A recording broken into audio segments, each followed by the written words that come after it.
hesitation. Got me going crazy. Keep it moving, I'm tuned in to True North Racing. The podcast that you need if you got the need for speed. John Morrison interviewing guests in the industry. Hey, short track, stock car racing. Gotta get it hype. Saturday night under the lights. Hear the engine rooming by. Smell the gas and feel the vibe. Going into overdrive. Drop the flag, then the car zooming by. Hey, True North Racing. Let's go. Welcome back for another week of the True North Racing podcast. My name is Megan Mitchell, and joining me this week is John Morrison, as always. This episode is going to be a good one, guys, as in a little bit, we will be bringing on the Ironman, Gary Elliott. We will be talking to Gary about his beginnings in stock car to where he is today. It's going to be a great chat with him, but before we bring in Gary, John, how was your weekend? You know what? My weekend was actually pretty good. I can't complain. Besides surviving that tornado like weather we had yesterday, that was just absolutely insane. I don't know how it wasn't by you, but man, we got trapped in the dollar store yesterday. Really? Yeah, so we ran over to pick up the pan because I was smoking a turkey today. And just as we were about to leave, I was like, oh, the weather's getting bad. I'll go outside, grab the car, meet Jacqueline at the front of the store so that way she can just jump in, we can go. Mm-hmm. Just as I'm about to walk out that door, is like the wind just picks up and I just hear her hollering at me. She's like, no, don't go outside. Don't go outside. I'm looking like, it's not that bad. Next, boom, tornado like winds. Like if I went outside, I probably would have blown away or something. I swear. And it's hard to move me. I'm 330 pounds. It is hard to move a guy like me. But looking at the wind and stuff like that, like there's a Burger King that's right there. Mm. And the sign flew away. Oh my God. The sign on the side of the building flew away. That's crazy. So how's the weather by you though for that? Honestly, like it was nothing. Really? Yeah, like we got like a little bit of rain, a little bit of wind, but like I was seeing pictures from different tracks, pictures from different cities, and I'm like, oh my God, like we didn't get anything near what everybody else got. So I was kind of shocked. Like, but it seems like Hugo has this like vortex, like bad weather usually just goes right around us. It's really weird. You know what? That's kind of funny though, because back in Erin, where I used to live, I swear that's the same thing there. Unless it's such a big mass that's coming through, 9 times out of 10, you look at the sky like, oh, we got some good weather coming in. Mm-hmm. Next, last second, just like it just peels out, goes all the way around, and reconnects. I'm like, what? Like, trust me, that works. It screwed me over a few times for soccer. I'll tell you that much. I'm like, I don't really want to play soccer tonight. And I'm like, ooh, bad weather coming through. Nope. I'm not gonna lie, there's a few times last year when we were like second in points and I saw that the weather was supposed to be really rainy and really crappy, and I was like, come on, like rain out, just come keep on, us right there where we are, don't move. But like, yeah, unfortunately the weather gods had other plans. Yeah, they did. So other than that, what did you get up to for the weekend? Not really much, honestly. Like yesterday, what did I do yesterday? I know you didn't come to Flamborough, that's for sure. I know. I wanted to so bad, but with that weather, I do not blame you. Like, yeah. Like, I do not blame you one bit. If we had a car and we were running for points, we would have been there for sure. But like, yeah, I don't know. I didn't want to risk going out there and then it ends up raining and they call it. So I'm like, I just stayed home and did my usual watching race monitor. But I guess hung out at my sister's house, and then today we went to Mississauga to go to the mall. That was fun. Bougie. Going to the Square One Mall. Literally, I am not like a mall person. I am not a people person. So see, those next. I can't do malls, but outlet malls, because I'm outside and I just pop in, I'm perfectly A-okay with. I love outlet malls, like the Niagara one. Yes. That's exactly the one I was thinking of. And especially because it's got the Bass Pro Shop right there, and you know, it's awesome. I love it. And they have a whole Crocs store. Like, oh boy. my favorite. I love my Okay, Crocs. so remind me, you and Jacqueline are not allowed to go into that store together. Well, I know what we're doing. Oh boy. Yeah, Jacqueline loves her Crocs. The kids have their own now, and I'm like, I'm the only one who doesn't have Crocs because I refuse to get a pair. So no matter like what type it is, I'm just like, no, it's not for me. I can't rock Crocs. No. I know I've tried to get Kate to get some too. She's She's refusing. Crocs only look good on certain people, I think. It's true. Like I can't rock them. Or not. I just I wear them anyways. Hey, to each thy own. So obviously Caitlin's not here because we can't really talk about Flamborough because I was the only one there. But unfortunately, I'm gonna speak on that a little bit. But last night, car counts were absolutely down in all divisions. And yeah, it was guaranteed it was the weather. Like there's no doubt in my mind. Like Mike Pod, who's usually there before I even get to the track, he showed up, I think 5 minutes before second practice started for us. Oh wow. We only had 11 cars out because some guys lost power at the shop, some guys couldn't make it out. But for the CVMs, but man, it was just the whole mood was just down yesterday, and it was funny because at the beginning of the first feature, our lineup guy, Dave Lacey, hopefully he's not listening, or any of the Pachetti, he said these first 5 laps are going to be absolutely insane.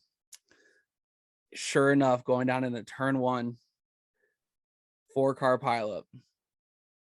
What, in the CVMs? In the CVMs. Oh wow.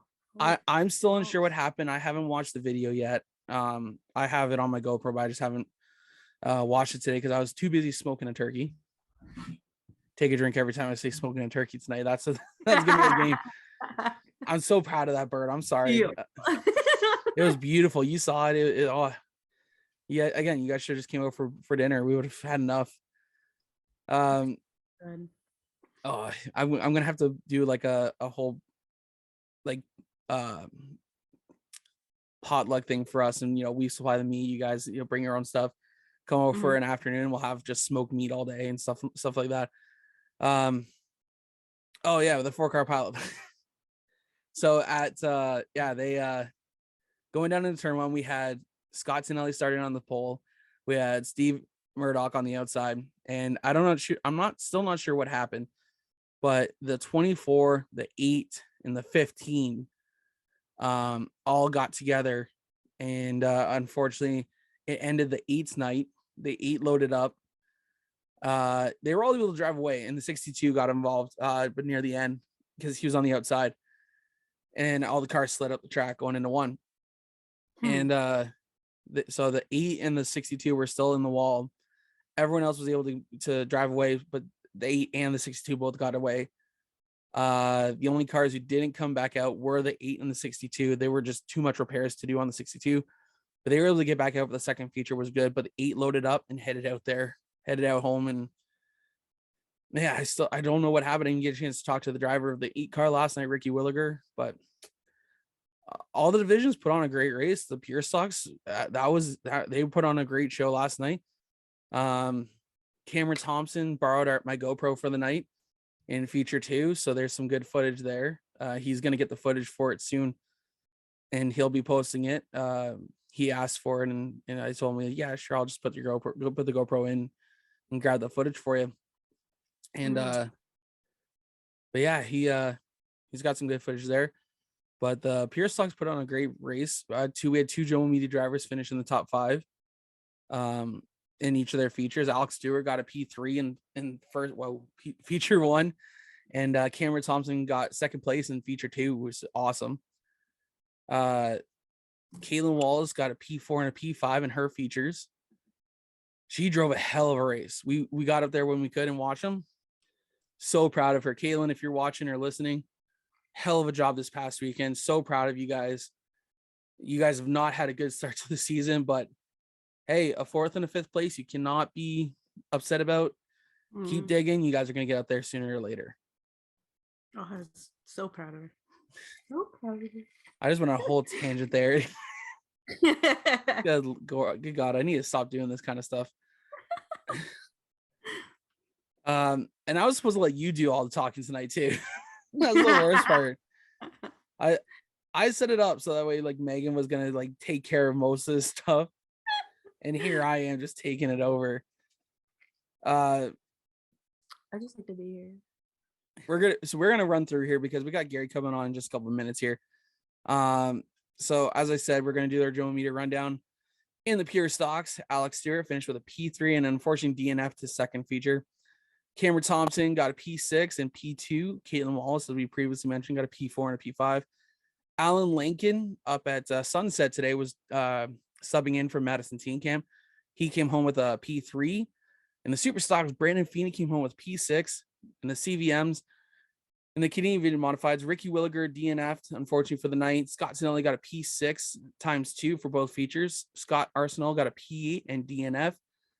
Jay Pepin, P7 and P8, and Rob Twitchett, P9 for both.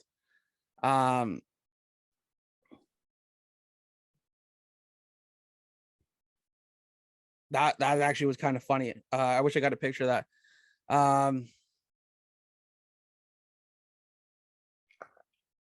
Sorry, I'm just talking. Just messaging Gary here.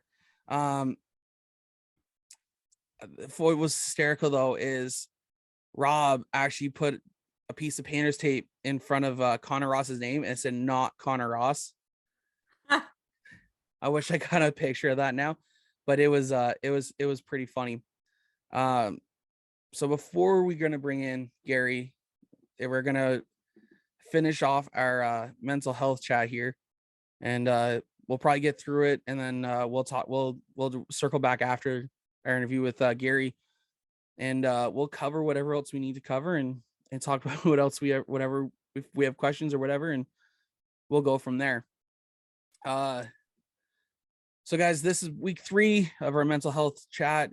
This is actually mental health week. So what a better way to finish it off than to do it this way. So my story is going to sound a lot different than Caitlin and Megan's. I don't necessarily battle with mental health, but I do battle with small bouts of depression that usually only lasts a short while. But I'm the kind of person that doesn't show it, and no one really knows unless you're really close to me.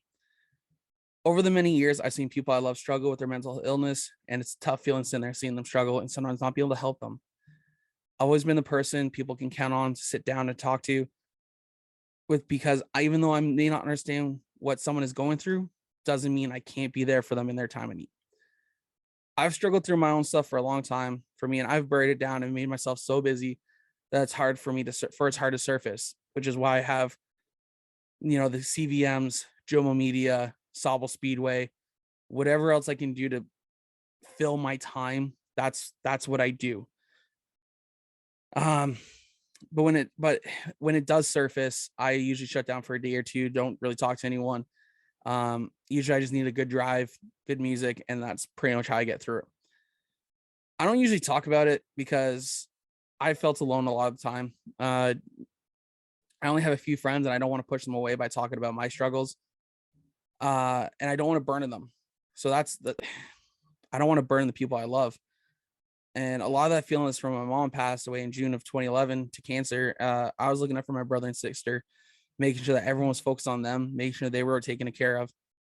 And no one, even when people asked if I was okay, I just shrugged it off and said, like, no, I'm good. Like, go check on my brother and my sister. Because for me, that was, being 18, I was done school. My mom always told me pretty much almost be like a Superman, just like don't let anything get to you. So that's always the way I've been. And I know for saying that I'm going against what I'm preaching, but just because I don't practice what I preach doesn't mean others can't learn from what I did, and don't be afraid to come forward and talk. And mental health is more than just one person's experience, and for everyone suffering, just know there's always someone willing to listen. No one should feel like they need to be silent. Luckily, last year in 2021, I got a chance to have this essentially a weird interaction with an amazing human being, Jory Elliott, from Lift the Visor. And it was great timing, actually. because I kind of was going through something, but again, never talked about it and don't really talk about it. And from the first messages Jory and I exchanged to having him as a guest on the podcast and talk about his experience, why he started Lift the Visor, he ended up teaching me a lot about mental health and that a lot of people go through it and we all need a helping hand from time to time. So to finish this out, let's just be kind of one another, as none of us know what others maybe struggle with.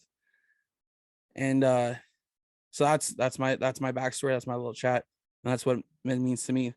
But we're going to change gears here for a quick minute. And we're going to wrap this up real quick. We're going to finish this up and we'll add more afterwards. So this year, at the beginning of the year, I decided that we were going to do a Jomo Media mental health playlist and get it out on Spotify. So that way we can add songs. You guys can add songs. Let me know what songs we can add. And let's get a playlist together of songs that mean something to us. So these songs all have meanings, hidden meanings, or are just generally about mental health. And they can be related to anyone battling. And my personal favorite is Unwell by Matchbox 20. There's been many times I've sang that song out loud and cried during the bridge because I think back to my mom and how she said that was her song for me, and it hurts not having my mom around, but it helps me stronger because of it. Because I'm not crazy. I'm just a little unwell. I know right now you can't tell. If anyone wants to download the playlist, it's called the Jomo Media Mental Health Playlist. If you have songs you can think of we should add, let us know. So that's what we got going on right now. But we're going to get Gary in here in just a minute. And then Megan and I, we're going to go back over this. I kind of just brushed through it. I'm sorry, guys, but we're going to go back to it in just a little bit here and talk about it. So just hold on one second. All right, guys, this week on the True North Racing Podcast, I'm excited to be bringing on this one. The Ironman, Gary Elliott, is joining us here. Gary, how's it going? Very good. Thank you. Thank you for having me on your show. No problem. Thank you for joining us. My pleasure. So I've been around you and your team. When I first started going around David, about 2007, end of 2007 into 2008. So I got to work out of the same shop as you down in Waterdown. I've seen how far you guys have come, how both you and David have raced. And I want to get this out in the open first. I'm so thankful to have known your son and watch him race against you. And to me, this is actually a dream come true, first of all. So I want to say thank you again, Gary. Yeah, thank you. So we're going to jump all the way back here. I'm just going to start right into this. You've started racing a lot longer than either Megan and myself have been around. You're racing in your 54th year this year, I believe it is. This is 54. Yeah, I started in 1969. Wow. That's incredible. None of us were even thought of yet. Our parents were still just kids at the time. And so you started getting racing in 1969, and you started out in what was then, I believe, the mini stocks, right? Yeah, exactly. Quaker Speedway. What was your first car? Because this is going to, I think, blow a few people's minds. My first car was a Volkswagen. And I just liked the Volkswagen because they were more like a coupe. I always loved watching hobby cars at the CNE and Flamborough Speedway. And so I couldn't afford a late model back in the 60s, late 60s. I didn't have a garage. I didn't have a shop. I didn't have a trailer. I didn't even have anything to tow it with. So the easiest thing to race was a Volkswagen at Cayuga. Then I could tow it with my car. So that's how I got started in that. Now, if I remember correctly, going back through your website, you had a very interesting first night of racing, if I'm not mistaken, heading out to Cayuga. Yeah. So what happened there? Okay, so I pull into the pits, which is basically the same almost as it is now. And then I was the first one there. And this huge track that I didn't know anything about. So as I pulled into the gate, I seen like a big gap between the back straightaway wall, and to the right of me was like some grass. So I just towed my car in to the right. So I was on the other side of the wall. So I drove all the way around. And when I came just about to turn 4, I ran into a fence, because that was not where you go into the pits. I was stuck on the outside. Bob Slack was standing up on top of the tower, and he seen me, and I had a 64 Dodge, and my wife and I were together, and I was gonna try to back up a car on a tow bar, and I jackknifed it, and then I pulled ahead, and I jackknifed it again. I pulled ahead. So Bob Slack said, "Seems like you're having a bit of trouble here. First of all, trying to find how to get in the track, and secondly, getting your car backed up." I said, "I never backed one of these up before." So anyway, he said, "I'll come down and help you." So anyway, that was my first day at the track. I went around the outside. Like, if you go to any racetrack, it's got a wall all around it. I went between the wall and the big fence, and I come around almost to the grandstand. I said, "What a stupid way to get into the pits." But there was no way to get in. It was over. It was, yeah. So that was pretty funny. That was my first time ever at a racetrack at Cayuga. So that's already that's a way to start a career. Yeah, no kidding. I want to jump even further back now, because the one thing I want to talk about is how old were you when you first started going to the racetrack? I'm probably 5 years old. My dad used to take us to Pinecrest Speedway, and there was a track in Toronto. I think it was at Oakwood and St. Clair, and it was called Oakwood Stadium. And they ran the jalopies there. And I had a book that I gave a guy. It was a scrapbook. I gave a guy that was going to fix the pages, and he just kept the book. He never gave it back to me. But it had pictures of that track with actually homes above it. You could see homes on the hill, like a residential. So it was like the size of a football field, and like a track where kids would do track and field, but it was a dirt track. So we would go there and watch those races. That just got me so pumped up when I was a kid. Absolutely it would. And I know, again, I want to say I've studied your career, but it's a lot of it has just been reading off your website. And whenever I feel like, I want to learn something new about racing, I just go over to Gary's website, and because over there you have so much history. Where did the number 36 come from? That's a great question. So I'll show you right now where it came from. This guy right here, if you can see.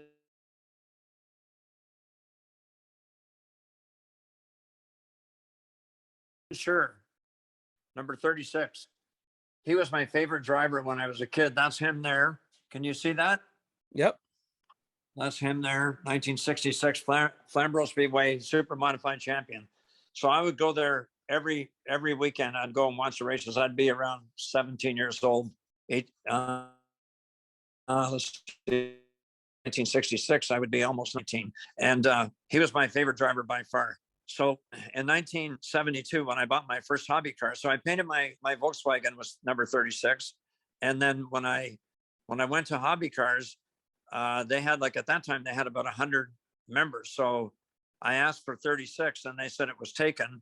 But then they said the guy didn't sign up again. So I got number 36. So when the friend of mine was lettering my car, so they asked me, they said, "So what number are you going to be?" I said, 36 for sure. So in other words, 36 for certain. But he said, "Oh, 36 for sure." He said, "I got an idea." So he put this on the hood of the car. If you can see that. You just got to go a little bit lower. Yeah, right there. 36 for sure. And it's on every one of my cars. That's 13, sorry. Can you see that there? Yep. Yeah, so every hood since 1972 has had on the front of it 36 for sure. And so he was just my hero as a kid. And I really just loved watching him race. He raced so hard, and I'd watch him. He'd go so deep on the outside, and that was my inspiration. So I got to meet his family, and in 1977, we were at Cayuga Speedway for their first Canadian long weekend. It was like this weekend, 1977. And Glensher's wife come up to me or up to the pits and said, who's the guy that drives 36? And then I said, I do. And she seen that thing on the hood, and she really, he had passed away then. So anyway, so in 1989, like 12 years later, I won the championship in the hobby club, and she brought this letter to the banquet. She gave it to me, and she gave me Glensher's 1966 trophy. And she put, it says Flamborough Speedway track champion number 36, 1966 Glensher, 1989 Gary Elliott. Oh, wow. So that's really cool. So I've been really, I'm usually really dedicated to what I like in racing. I always have been. And I've come to believe that you can make any color look good if you do the right combination. Like I never liked red cars, but I've seen lots of red cars now. Guys do some nice stuff with them, and they look really good. The guy down here runs a red car, Cole Butcher, and he's one of the best stock car drivers in Canada. And his car always looks great, and it's so simple. It's red with white numbers, and the car looks really good. So, but anyway, I've had red and white cars. So in the hobby club, I had red and white cars in 1984 and 85. And then in 1985, I painted my car just like Bill Elliott's Coors car. And it was pretty cool. I called Coors up and I said, hey, I'm painting my car the same as Bill Elliott. He said, yeah. And I'm talking to the marketing manager in 1985. I said, well, what can you give me? He said, well, I can't give you anything. I said, well, but I painted my car the same color as Bill Elliott's, and it's so I'll just show you a quick picture. Can you see that one? Yep. Well, that says number 36.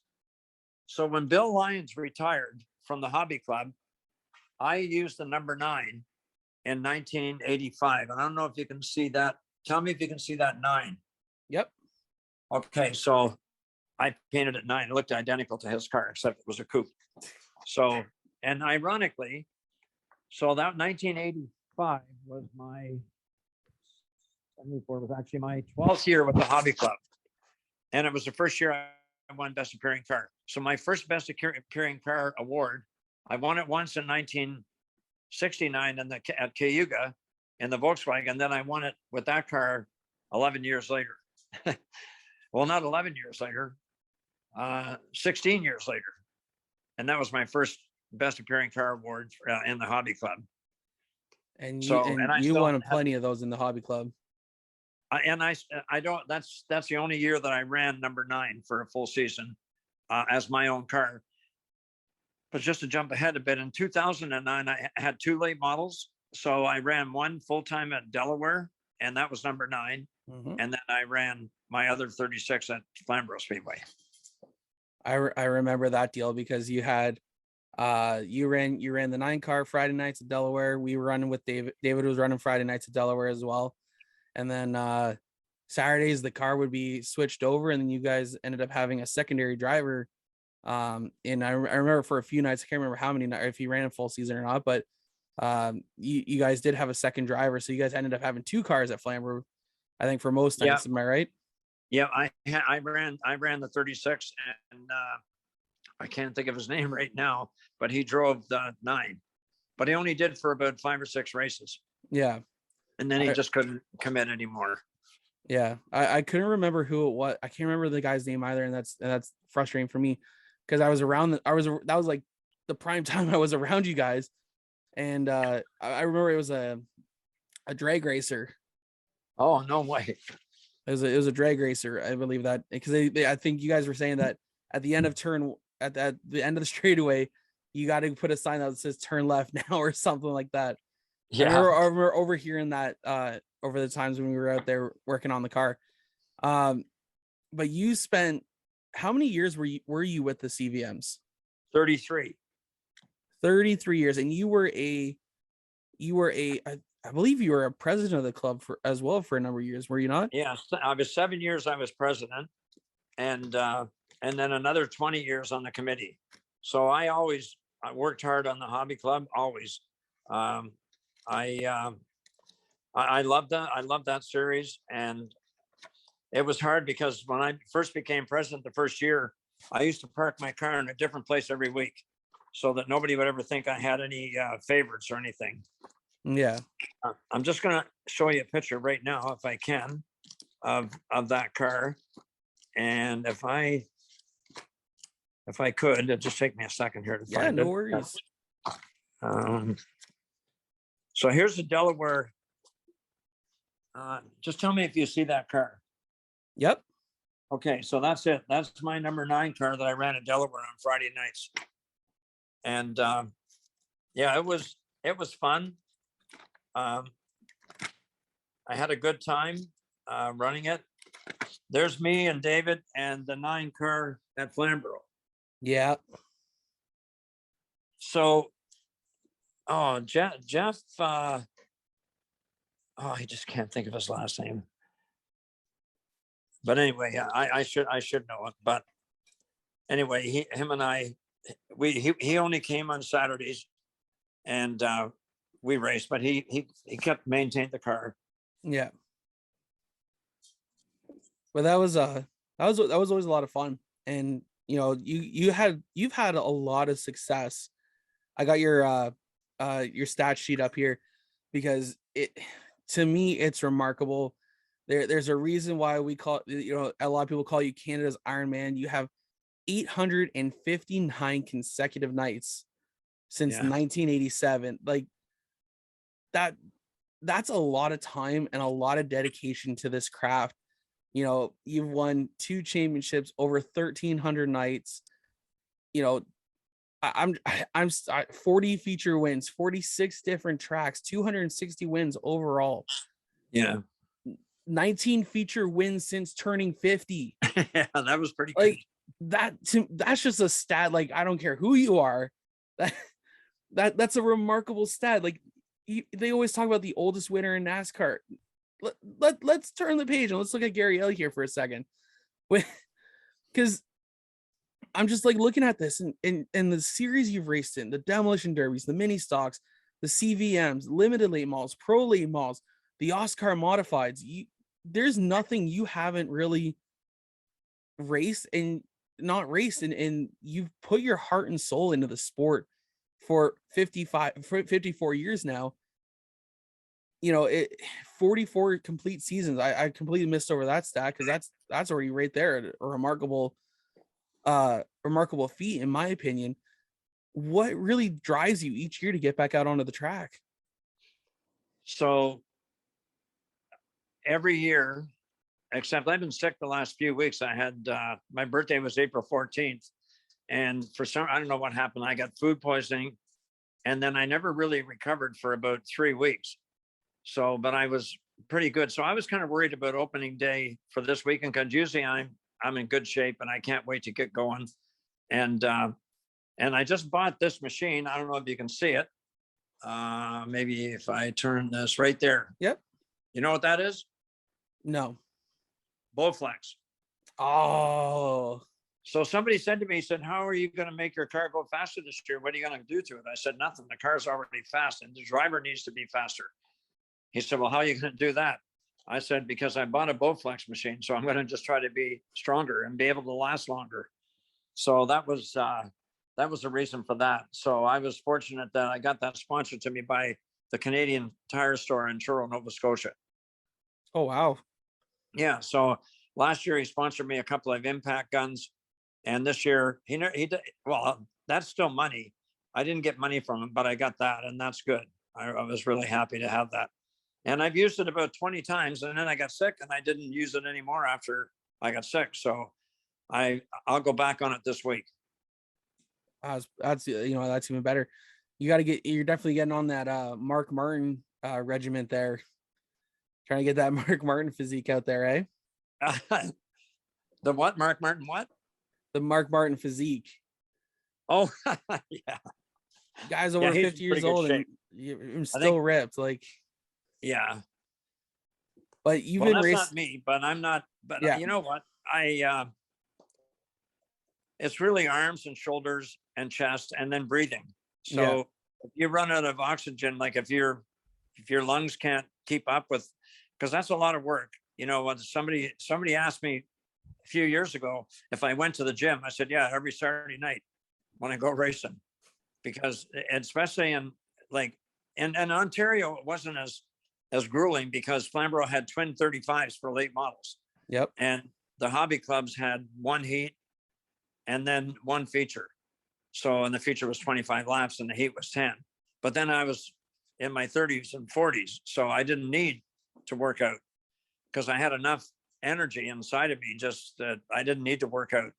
But then when I come down here, every single race is minimum 150 laps.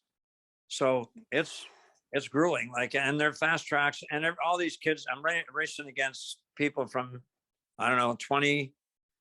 I don't know if there's anybody over 50. There might be, but most of them are 50 years younger than me. And some of the other ones are probably 20, 25 years younger than me. Oh, wow. That's so remarkable though. Now, yeah, but I can't find a series with everybody over 75 or 75 and up. Well, because they're usually all hung up by then and relaxing. Whereas, they're watching. They're not. Yeah. They used to race, and they used to do. There's a lot of guys down here that race for years, and you know, they love the sport. But they give me encouragement. I kind of complain a bit. I say, well, I can't keep up. So just for an example, on the weekend, we raced yesterday. The fastest car were 15 high twos. And my best time is 15.53, and they were 15.28. So not, you know, that's not enough to keep up, because if you know, after 40 laps, you're, you know, 12 seconds behind, but that's still pretty good. So I want to find out if them kids now, I might not be able to be around to find out, but I'd like to know when they're 75, if they can turn a 14.5. we got to see if someone is willing to do that, right? Because that's, yeah, I know. I told them Nassau is going to freeze me and then bring me back out when they're all 75, and I'll race against them then. Hey, that's I'm sure you'd still be able to get that thing around the track, no issues. Excuse me. So I'm gonna bring it back again to your CVM days, because someone like myself, I'm part of the Canadian Modifieds now. I'm their media guy. So for myself, that's such a big part of me. I love the division. I love that your history in the club. What has been some of your best memories from racing with the CVMs? Well, I didn't win any races my first year in 72. In fact, my first night out, I stopped it in the fence, and I didn't know how to work on them cars. I didn't understand what to do. And we got the car home. I didn't have a garage. Yep. So my family, we moved, my wife and my two kids, we moved to an apartment building in Jane Street in Toronto. So my trailer was out on the parking lot, and my hobby car was on it. So I parked my car. I was allowed to park my car down underground parking, my vehicle I drive in the street. So when I went down in the underground, I thought, holy cow, this is perfect. Like, this is a great place to work on your car. So I brought my car down in the trailer, brought it down underground parking, backed it up into a spot where it was clear of everybody. Yep. That lasted for about 4 days. And then the superintendent come up to me and he said, Elliott, what are you doing with that car underground parking? And I said to him, I said, well, how am I supposed to work on it? He said, I don't care how you work on it. He said, don't get it out of there right now. He said, we're going to have to take some measures with you living here. Anyway, so I moved it from there outside, and it stayed outside for most all of 72. I had to work on my car on a trailer. And then in 1973, I finally bought a home with an old garage, wooden garage. It used to be a horse garage. It was built in 1911. Oh, wow. The house and the driveway. So if you measured from the side of the house to the edge of the driveway, it was 25 feet. So that was the whole house, and it was 100 feet long. I couldn't even get my driveway up, or my trailer up the driveway. I could get my car up there, but that was it. So that those were the struggles I had in the early days. And then, so in 72 and 73, I just loved the hobby cars. They changed the names Canadian Vintage Modifieds later. But then in 1974, so I was helping them, I was getting them sponsors, and they were called, like I got sponsors for every heat race. And if I can find one plaque, which I might have, but anyway, they were called Hillmac Awards because I was working for a company called Hillmac Trucking. And oh, here they are right here. I think this is it. So see this? Yep. So I got my company to sponsor those awards. And so Bill Lyons said to me one day when I was walking through the pits, because he knew I was really cared about helping anything I could do. And he said, how would you like a sponsor? I said, sure, definitely I'd like a sponsor. He said, call this number. So I called it, and it was Quaker State. So I talked to the marketing guy. He said, okay. He said, I'll tell you what. He said, give me your name and address, and I'll send you a package, and we'll tell you where to go and pick up 4 cases of oil. I was so excited. Like, you would have thought I just got $40,000, like it was unbelievable. So that was my first Quaker State experience. And that was through Bill Lyons, the president of the hobby club. Oh, wow. So then in 74, so he was president, and then 75, 76, 77, things were, for me were pretty well the same. We ran anywhere from 24 to 30 nights. Sometimes we ran more nights. And then in 1985, no, it was actually 1984, the person who was president at that time, Harry Nicholson, he stepped down, and he was president for about 11 years. So the guys asked me to run for president because they just knew how much I loved the car. And that's like 11 years after Bill Lyons had given me the Quaker State thing. So anyway, so I did. And I thought there was a lot of, at that time with the hobby club, there was a lot of rumbling and a lot of issues that weren't good. So I figured what we needed to do is to bring the club back together. So I started in October actually maybe more like November, December, after I got nominated and became president. I organized the first and only East Coast tour. So 16 hobby cars went to Aroostook County Speedway in Maine, Riverside in Nova Scotia, River Glade in New Brunswick, and Hammond River in New Brunswick. And then we came home. So we had to go for 2 weeks, and everybody did it. And what I asked the tracks for was, I think I asked them for $1,500 was the purse, and we just split the purse evenly. Oh, wow. So everybody got $100, but gas back then was cheap and things were cheaper. So everybody got the same purse. And then Quaker State and Flamborough Speedway put up a points fund of $500. And then, so that was where the guy that won the points would make more money. So Ronnie Shaw won the points that year. Yeah. So he was a point. So I think I finished 5th. And, but that was crazy because we raced at Flamborough on the Saturday night.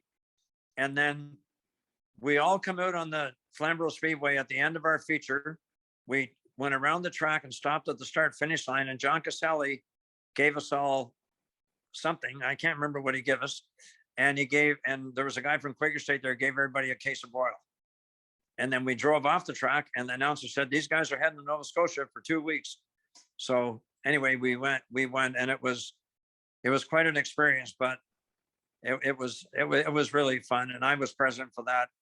And then in 85, I thought, well, that worked good. So then I started calling Michigan, and we ended up going to Kalamazoo. We went to, the other big one there. Berlin. What was it? Berlin. We went to Berlin. We also went to Galesburg Speedway. There was 3 or 4 we went to. We went to M90 one year. We went to the track in Michigan in near Oh, Gary, I should know this anyway. I do know, and I just can't think of it right now. But anyway, we ran about 7 or 8 different tracks down there. So, and I think we ran Kalamazoo for about 10 years straight. And everybody loved it. We'd go down, we'd leave Friday, and we'd probably, some guys left Thursday to get a hotel room. We raced Friday night at Kalamazoo and Saturday at Berlin. Yeah. So it was really good. It was a lot of fun. It was about a 6-hour drive. Yeah. It definitely they sounds just like loved it. us down there because they thought at first when we went down that we were just a show series. Yeah. They thought, they're going to go out and just go drive around and they're beautiful looking coupes and coaches. And then when they seen us racing so hard, they couldn't believe it. Yeah. So that was great. Even today, those guys and gals in the club still put on. They're not out there to just have fun and make some laps. They're out there competing, and yeah, to still see the club exactly like, obviously with a bunch of changes since then. It's still great to see that even back then the drive for the drivers was there, and it's continued on all these years. Yeah, no, it's a great club, and I think it started in 1966. Yep. Or 66. After the C&E closed, so they formed a club, and I joined them in 72. And in 72, the car count was pretty bad, and Flamborough Speedway had closed. Rocco DiCarlo owned Flamborough Speedway, and he owned Pinecrest. Okay. So he closed Flamborough. John Caselli and Frank Caselli bought it, and they opened it in 73. Okay. So then we naturally came to him and John. And John, that's whenever I got those plaques for the heat winners. They weren't for feature winners. Well, there might have been one for each, but they were mostly for heats. Yeah. And of course, nowadays it's so sliding forward, like that's a history, a part of the club I had no clue about. And now being on the side of the committee and seeing the process it takes, even back then, you guys would put in a lot of work and time and effort to, make the drivers feel special, even, just having a plaque for a heat win. Cause that's, some guys may not get a feature win, but if they get a heat win, right? That's exactly the purpose and the reason for doing that, because a lot of guys couldn't win a feature. And we did it different than what they do today. And back then, so let's say there was 24 cars.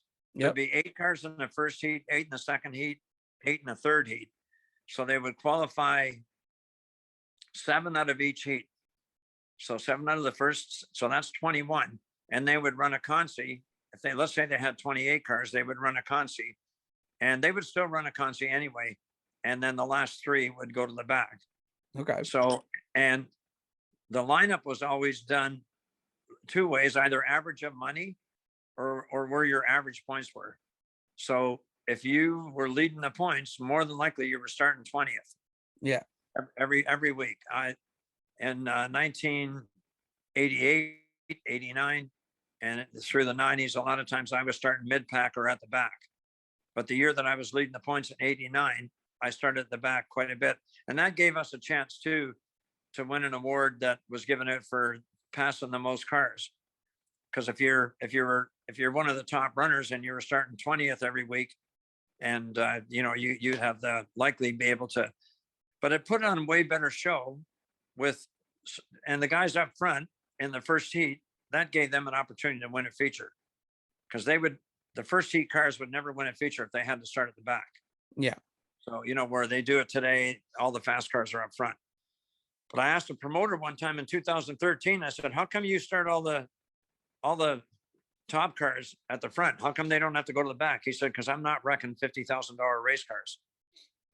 So if I asked him that same question today and he had that same answer, he'd say, because I'm not wrecking $120,000 race cars. Yeah.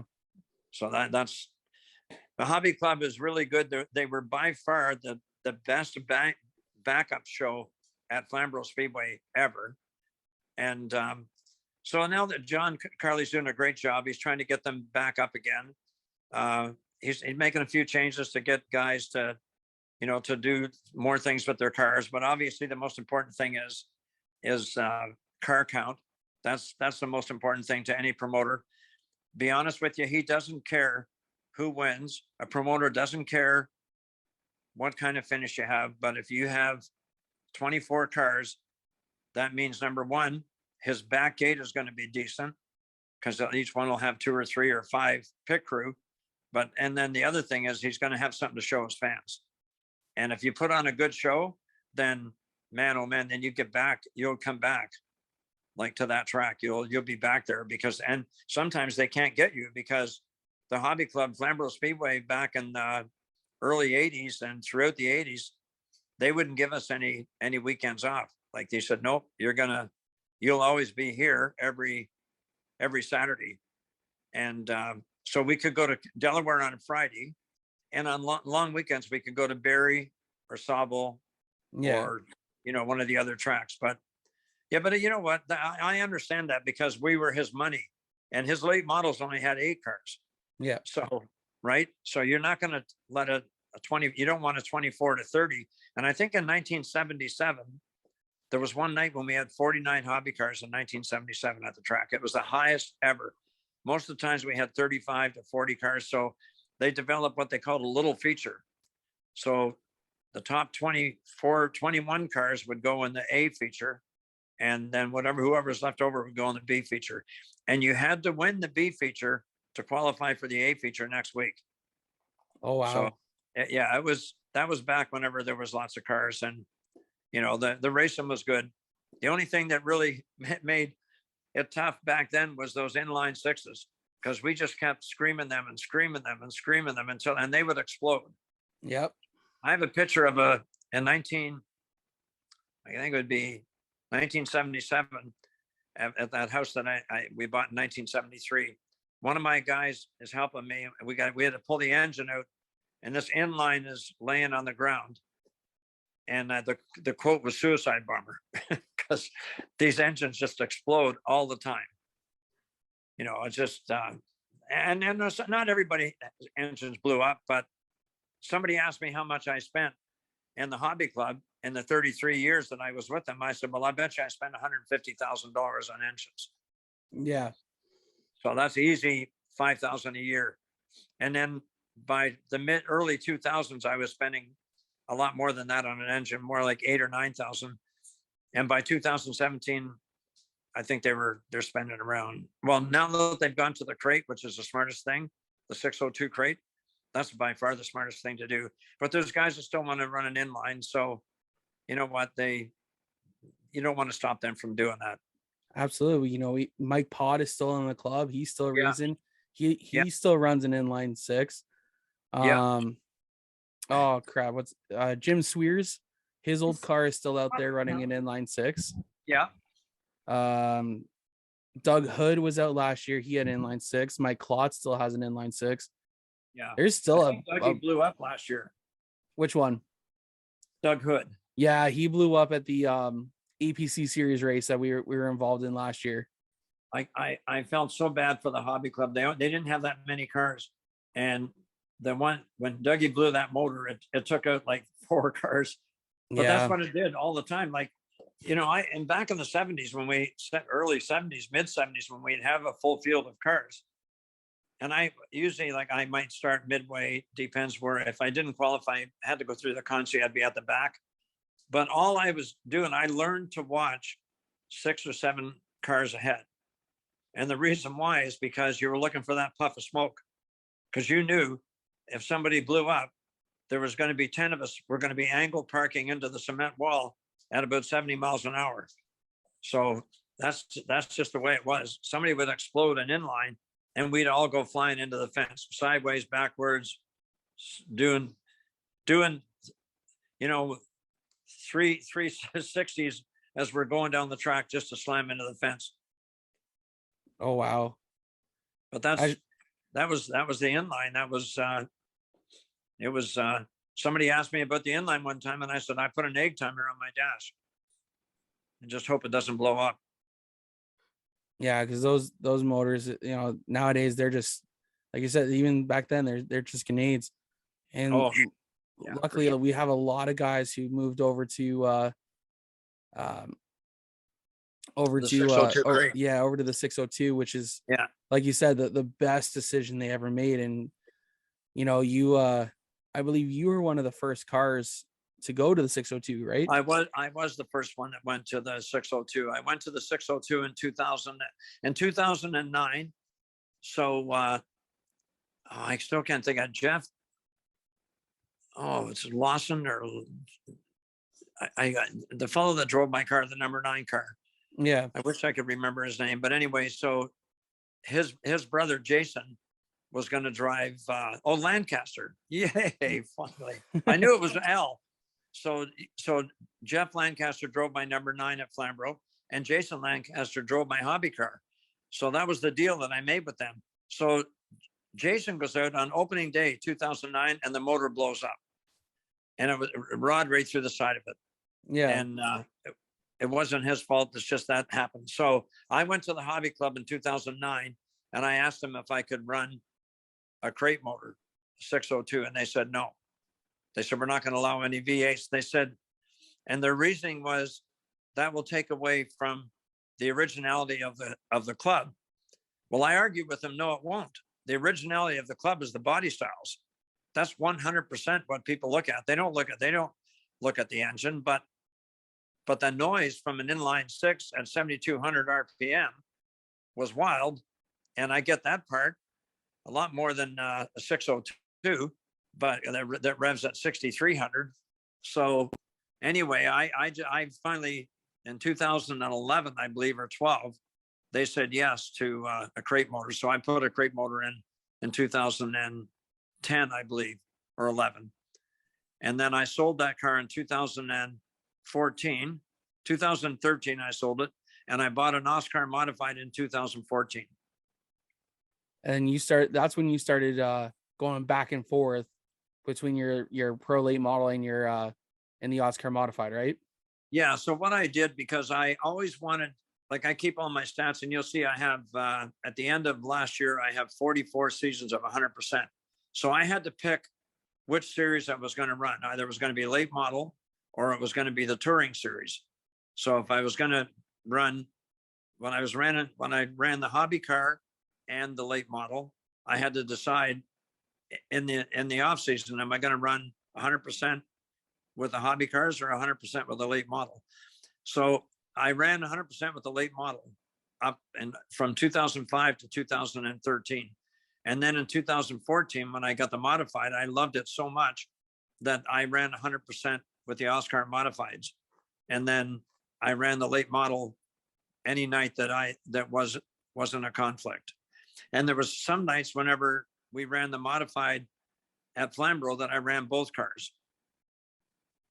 Yeah, what year was it? I think it was 2017. Was it when you shared the ride with David? 2018, my 50th year. Yeah. Yeah, right. David, David and I, we shared the ride with Flamborough Speedway, Flamborough Points. And hang on one sec. I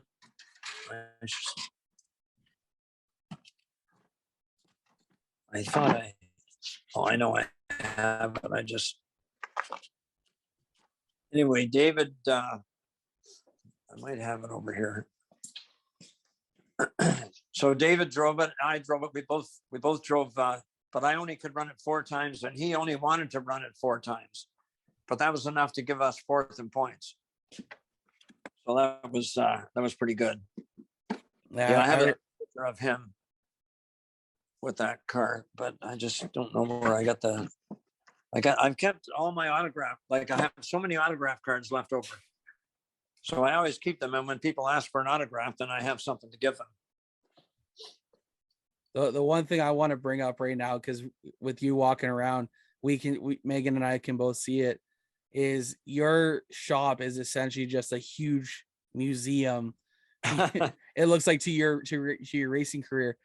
And you know, I remember back at the shop in Waterdown, you had all the stuff upstairs up in the attic above the shop, and you know, you've taken me up there a couple times and you just showed me around, showed me some stuff, and I'm like, man, like this is so much cool stuff that you have from over the years of racing. And it's remarkable, and I love seeing it.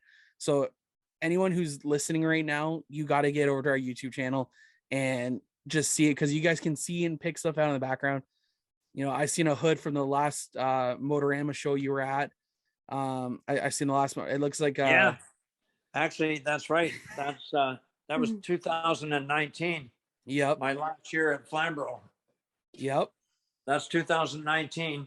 The one beside it is 2017 when I went to the IWK 250. Yep. And this is the hood from David and I when David and I raced. That's my Wow.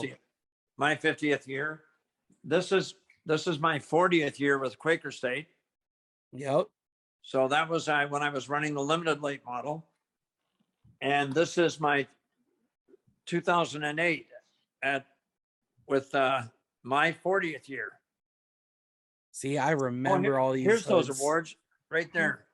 Hillmac Look truck. at that. Wow, that's awesome. And then Red Stallion took over, and then Arnold Roper, Oakville chiropractor, he took over and he started giving them as well. Wow. Yeah. So there's that car with the hood with the horses on it. Yep. So that's July 29th, July 26th, 2008. I won the feature that night on my 40th night celebration. I was just about to say, I remember that night so well. There's David. Yep. With the late model. So he won the first feature at Flamborough that night. And that car is an older car. It's a 2008 Howe. I bought that from Chenoweth in 2011. And so David is absolutely, to me, it's a shame that he's not driving a car, because if he had, like, he always drove 10-year-old, 12-year-old cars, and he was such a great racer. Like, he was really, really good. He won 14 championships in his career, and he won like over 60 features, and he did that in 30 years. That's a guy I got to get on here. Yeah, he's just absolutely amazing, and I felt so bad that he retired. But you know what? It's hard to show up with a car that's 12 years old racing against a 15-year-old with a $100,000 race car, and you're a better driver than most of them guys, and he was. And he didn't blame them. Wasn't, that's not an issue, because they got a brand new car, and he still would give them a run for their money.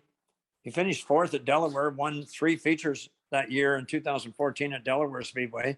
Yep. So, you know what? I feel what makes me really happy is that he retired, and he said, "Dad, I'm happy that I'm done with it now. I had a great career," and he did. Surely he did. So I got this here bottom row. I don't know if you can see it, but this bottom, that's my grandkids and my daughter. Yep. So my daughter, Shirley, she raced in 1992. Can you see that picture there, Fred? Yep. And then that's my grandchildren, her daughter, that's her son. Yep. That's them there. They ran Sunset. They both won heats there. That's Lauren's go-kart, front of her go-kart. So I kept all that stuff too. And I got both of their helmets from their go-kart days. And then all this stuff here, down here, is all David's. Jeez. This is crazy. And then here, this picture here, I got to show you this picture. So tell me when you can see it. Yeah, I can see it. Just go back to the right a little bit. Berry Speedway, 2002, coming off the last lap, side by side. Jeez. So I was so excited. We didn't know who won, but I think he won. But I can't remember. But anyway, I got out of the car anyway and got my picture with him. Hey, and you why never not? do that. The guy finishing second never gets out of his car, right? But one thing is, you always supported your kids when they wanted to go racing. I remember I wasn't around obviously for the CVM days, but I was around when Garrick and Lauren were both starting out their go-karting stuff, and to see through your posts, because it was one of those things, I wouldn't be able to come to the shop a lot, but when I did, we were always working on David's car because I came with Eddie, and it was I could tell through your posts how excited you were to have that racing legacy continue with Lauren and Garrett running go-karts at Flamborough and the WRKC. So to even see that you still have that stuff today, that is such a cool thing for me to see, because it still shows that you are very much proud of your children and your grandchildren's accomplishments in racing. Oh, absolutely. And you know what?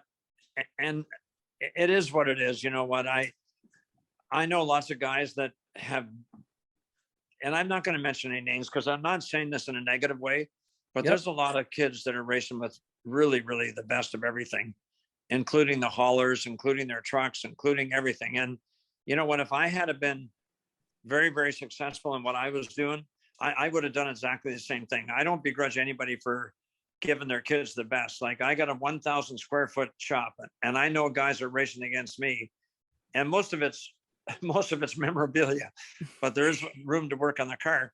But I know guys I'm racing against that got 4 times the size of this shop, maybe 6 times. And they got 3 hoists, they got 4 race cars. And you know what? Good for them.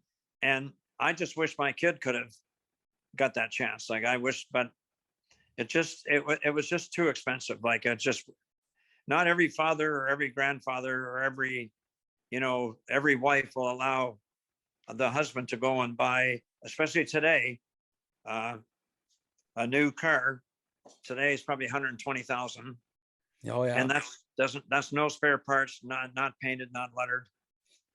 Down here, they sell there's a company that sells the Fury race cars. So King Transport, they have a Fury race car division, and I believe those cars brand new, turnkey, is about 125,000. So you know what? That's hard to do. You know, like, and if you made 100,000 a year, you only have about 45,000 to spend. You know, because you pay a lot of taxes and a lot of bills. So you know, it's good to see, and I love running against these kids. They're really good too, and they've been running since they were young. Some of them ran Bandoleros and Legends. So, and you know, they're not spoiled. They just happen to be, in a family. Their family just happens to be able to give them the best stuff that they can get. And that's, somebody would say to me, well, if you were rich, would you give your kids something? Of course I would. And especially with, my kids, like my daughter, she was the first full-time lady driver in the hobby club in 1992. Up until then, there hadn't been a girl that raced full-time. And she did good. She was running our 3rd car. So, and then David, he just, from 88 till 94, he kind of struggled a bit, but then, then in 1994, he won, or 1990, he actually retired in 1995. Yeah. Because he just, it was just too hard for him. And then in 1996, Steve Lyons' car came for sale. So David was able to get a really good sponsor called Black Box, bought that car and won the championship that year. That was 1996. And then 10 years later, in 2006, he bought a late model in 2005. And in 2006, he won the late model championship because he got Lucas for a sponsor. Yeah. So, and you know what? You can't race without money. It's just, it doesn't make any difference. So, and when I say that, I don't mean you can't race a for fun, or you can't race, but even some mini stocks are pretty expensive. It's just not a cheap sport. Those ones that you run, they call them for fun. They're basically, you can't do anything to them. Yep. So that's probably the cheapest class that you could race. But my son, he is definitely one of the best racers at Flamborough Speedway, and all the guys that raced against him knew it. And he had a really good success. So funny you mentioned the For Fun series, because Megan Mitchell here, she runs the pure stock she runs in the pure stock division at Flamborough Speedway, which is exactly the same as the fun stock stuff. Yeah, I was trying to think of that. Yeah, pure stock is the same thing. So Megan over here, she's able to run it. Last year she started off with no sponsors, right? And then in July she ends up she won a feature at the end on the July 31st night and she actually ended up that week or that night or something. You ended up getting a sponsor from you got 3 sponsors that night, right? And Oh, sure. Yeah, and how much does that help? Oh, a lot. That's I Yeah. mean right now I can't compete because there's guys and girls out there rebuilding their engines and you need money to do that. So Yeah. it's you need money for the sport. It's hard. So just a tip for that, like for when it comes to finding sponsors, then the first one of the easiest ways is to tap into your family. I don't mean your mom and dad, but your uncles and aunts and Mhm. cousins and anybody that owns a business, because it's a taxable write-off. And if you went out and you decided to register yourself as a business, you could go and get for $80 or something. You could get just whatever your race team you want to call it. Mine is Gary Elliott Motorsports. So I registered a business. And when you register a business, you get an HST number. So then if somebody says, well, I can sponsor you $500, so you can give them an invoice for 500 plus HST. And at the end of the year, you claim that what they gave you, but then you also, because you have a business, you keep track of all your expenses. So your gas and your tires, and if you buy pit crew dinner or whatever, you pay people's way in, you keep track of all of that. So I do that now. So I run mine as a business. I have, even though, I do pretty good. Like if I told people what I'm running on for sponsors now, they'd be shocked. They'd say, holy cow, how can you do that? But I can't compete. When I say I can't compete anymore, I don't try to go and run at the front anymore like I did, 7 or 8 years ago, and I could run at the front, but it's just so hard now. It's really hard. Plus, the more you beat up your car, the more that taxes all your crew. They got to come over more. And where I live in Nova Scotia, most of my crew are at least 45 minutes away. So it's not like when we were in Waterdown, where there's a few of them that live within 10 minutes away or 15 minutes. So they're like 45 minutes to an hour away. So when they come, so we pick one night a week to work on the car, and I make a list and we make sure we get it done. And then I buy pizza. So, and I keep the receipt. So that's just a way to, because years ago, we used to work on the car every night of the week and we didn't get nothing done 3 or 4 of the nights because we'd be drinking beer or whatever, telling jokes or just acting stupid. So then once I realized later on, I thought, you know what?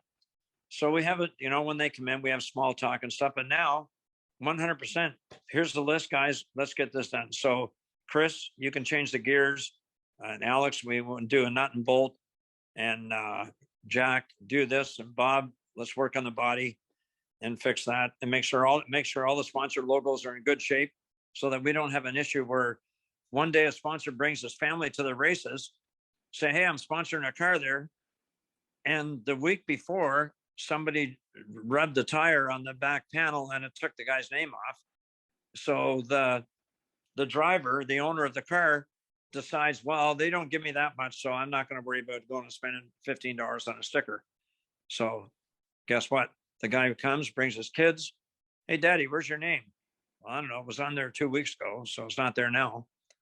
All of a sudden now, when you go back to them at the end of the year and say, hey, would you be with me again in 2023? And the guy said, no, thank you. He might be kind and just say, no, I'm not going to be able to do that this year. Or he might just tell you why. He might say, well, I went to my place one night and my sticker was ripped off your car. And it wasn't ripped off halfway through the night. It was ripped off before you even started racing. It wasn't even on there in the warm-ups. So that's just small tips anyway. But if you message me later, I'll send you something. I send another racer how to get sponsors and how to keep them. And you can maybe use that for yourself to try to get some, because if we look after sponsors, and I just did a show on Friday at Canadian Tire. And I don't know if you go on my Facebook page and you look down, I put a bunch of pictures there, but I'm going to do 4 shows there. So, and think about it, they sell Quaker State, they sell Permatex, they sell other stuff. So my sponsors all get that same exposure, not just one, all of them. And so then you offer to do a show at their place. It depends what their business is. So if they don't have a place for you to do that, that's fine. You just offer. But then, and then you can go on social media and you can put their logo on and say special thanks to, whatever Connor's Nursery, you know, for supplying us with gas money to go to the races. And you don't always need money. They can give you parts, or they can give you paint, or they can give you tires. They might say, well, I'll buy you 2 tires. So they say, yeah, because that saves you buying them. Same thing, it's still money. So yeah, and if you have a decent looking car and you keep it clean, that's what they care about, you know, like that. Yeah, so just maybe get Jonathan to tell you, and I can send me your email, and I'll do that. I'll send that to you. For sure. I appreciate that. Actually, it's funny because that's one of my questions is going to be like, you know, you've been with Quaker State for how long? Like for that long, how do you keep a sponsor that long? But I guess that's how you take care of them. Well, yeah, you know what? This year is 49 years. So when I tell people that, when I told them like 48, all my autograph cards, like they say at the top, I'll just show you, for example, the 2021, my 2022 are not done yet because I need a picture of the car. So there's the autograph card. And if you look up there, it says 48th year, right? So this one will say 49. So next year is 50. So if I retired and I said I was with Quaker State for 47 years, they were sponsoring for 47 years, people say, wow, that's crazy. But when you tell them 50 years, the difference between 47 and 50 is 3, but the difference between 47 and 50 is like, holy cow, like that's unbelievable. So it becomes unbelievable when you reach 50. It's just like a plateau. Then if I said I was with them 51 years, it wouldn't matter. 52 doesn't matter. It's just the 50 is a golden anniversary. Right. And we're making die-cast cars for that as well. So, and we're doing that through Lionel, the people that do the NASCAR. So it's, and you know what? I do race reports, I do show reports. And if they ask me, but they don't always ask me to do shows, but I'm just going to give you a tip. Like one thing, like a sponsor like that, they said to me like 15 years ago, 20 years ago, they said, Gary, we don't care. We know there's 24 cars on the track. We know anything can happen. You know, you can get wrecked. Something can happen to your car. We want to know what you'll do off the track. Like, what do you do on Friday nights, or when will you know, would you do this or do that? And if I say, yeah, for sure. If I say, no, you know what, I don't do shows, they'd say, okay, well, then we don't sponsor cars. We want you to go to the people that sell our product. We want you to go to a Shell gas station, or we want you to go to a Canadian Tire that sells Quaker State oil. And that's how you keep them, by doing that, and then reporting to them every time. If you do a show, let them know. Like, not a lot of people do shows. I did my first show in my hobby car in 1980. That was my first show at a gas station. So it was my sponsor, and I went there and I had like 8 cans of Quaker State oil all around the display and a bunch of stuff. It was pretty cool. It was on the end of his parking lot. And I didn't realize then how effective that was, but people would stop and come in and look around. I didn't even have autograph cards back then.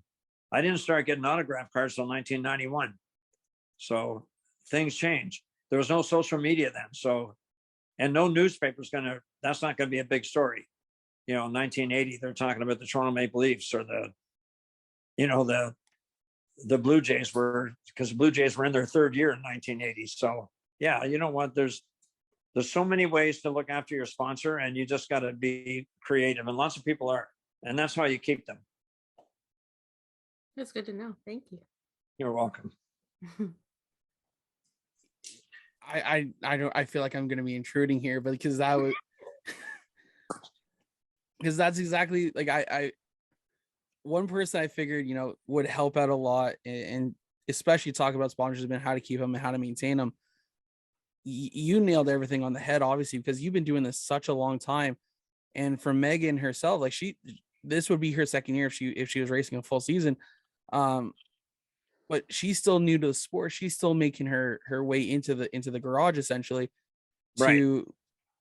And for you to be able to say like, hey, like, you know, I figured this was wow, this was also going to be a good interview, a good conversation for us to have, because with Megan being so new into the sport and you having, you know, an illustrious career of 54 years, I figured, I'm like, she's going to enjoy this. She's going to be able to, there's going to be some things I know she's going to be able to jump in about, because again, it's all new versus old. It's how we are able to mesh the two to show and have racing continue, because I figured it was going to be a great conversation for us to have. And I know Megan's, I guarantee, is enjoying this. And I'm just soaking it all in. Like, to me, it's like interviewing a NASCAR driver. Like, it feels so cool to me. Thank you. So before we so we're, I think actually we're gonna jump in here. So you're celebrating your 54th year this year. You alluded to it already, talking about the die cast. I want to know, I've already pre-ordered two myself, because I to me, that's just gonna be an awesome piece to have. And I know you guys can't see it. I'm gonna tilt my camera up here, but I got die casts all around my room up here. Oh, I saw that. Yeah. So for sure, that the die cast I pre-order for you, that is for sure going to go up there. I'm going to have that on display, because, you know, I've been around David since end of 2007 there. When he first started with Pennzoil, that's when I really started helping out with Eddie and them. And, you know, I want to be able to help celebrate your 50th year with Quaker State, even though I can't physically come out to Nova Scotia and catch some racing out there. But I want to know also, though, how did that deal come about? Did you just reach out to Lionel and just say, hey, I want to get this done for my 50th year with Quaker State, or how did that come about? So with Lionel? Yeah.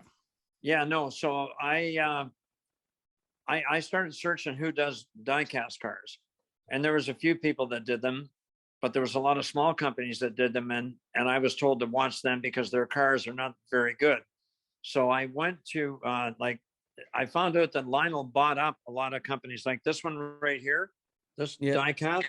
So the hood opens, and you know, you can see under the hood, you can see the wiring and some chrome. So I thought that was action. So then I found out that they bought them. And then when I finally got the right person to talk to, and I called him and I told him what I wanted to do. And he said, wow, that's unbelievable. He said that would be a great, milestone, unheard of, because he had just did die casts for Bass Pro Shop, and Bass Pro Shop was celebrating their 50th year last year. So wow. He said, yeah, that's 50 years for a company. He said, but I can't even fathom 50 years with a driver in that car. Like, that would be like, that's just not even heard of. So one of the people that had that I followed a little bit was Kenny Bernstein, the funny car driver. Yep. So he was with Budweiser for 33 years. Kenny Force was with not Quaker State, with Castro for 28 years. Jeff Gordon with DuPont for 26, and Richard Petty as a driver, 21 years with STP. Excuse me. So we had them beat back in 2010 because we were in our 36th year then with them. So, but I never dreamed that we'd reach 50. In fact, I was reading my notes in one of my scrapbooks about my 40th year, and I thought, wouldn't it be great to make 50? And I didn't know that I could still be racing for another 10 years, because it's like somebody right now asking somebody that I race against, say, how long have you been sponsored by that company? He says 3 years. Do you think you could hang on for 47 more years? The guy wouldn't even understand what you're talking about. Yeah. So what do you hang on for? Well, he said, that's what you're going to have to do to race, to beat Gary's record. You're going to have to stay on for 48 more years. Well, they would just say, well, he's a lunatic. So, you know what, that's impossible to do. And if somebody said that, I wouldn't really argue with them, because it's not very easy to do. You got to kind of, number one, you have to love racing. Number two, you have to be careful of what you do and say at the racetrack. But even more is you got to be careful what you do and say on social media, because that can get you fired. That can kill your contract in a second, depending on what you say. So I can't get involved in anything on social media, no matter if I have an opinion on any topic. Doesn't matter what it is. Anything that's worldly, or anything that affects Canadians, or anything that affects people, or anything that's to do with any kind of immorality, or anything to do with sexual things, or anything to do with politics, I can't mention that at all, because I'm an ambassador for them. So they don't want me going around and making statements about this or that, or this policy or that policy, because that's not why they sponsor me. They don't sponsor me to go after, anybody in politics or anything like that, or anything to do with any other countries offshore or anything like that. Don't talk about it. Just use your social media to talk about your family, about racing, birthdays. They don't tell you what to do, but they just tell you what not to do.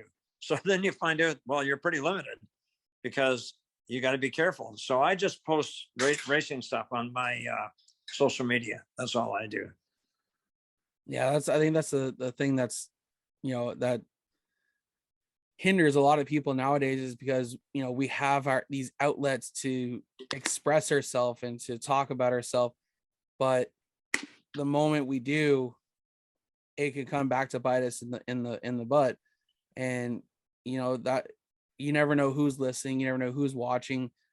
I heard it 1 week on G-Force's Race Rival Race Chat. Doesn't matter if it's behind screen or on screen, always act like there's a microphone in front of you. Yeah. Because you're being there for your sponsors, your partners, you're an ambassador for them, even though you're not physically, bound by the company, but you still are, because you're the face of the company at the track. Oh yeah, exactly. When I go to the races, they've been saying for the last few years, here comes a Quaker State car. So, Quaker State likes that, and it's something that they're glad to hear, and they're glad to be part of my team, and they know that I work hard for them. I know there's a few guys that do shows, but there's a lot of guys that they don't want nothing to do with shows, and they definitely, like this year, I just did one on Friday, and I'm going to do 3 more at that location, and then I'm going to do 2 more at another sponsor, and then I'm going to do two at Pi Chevrolet and 2 at East Coast International.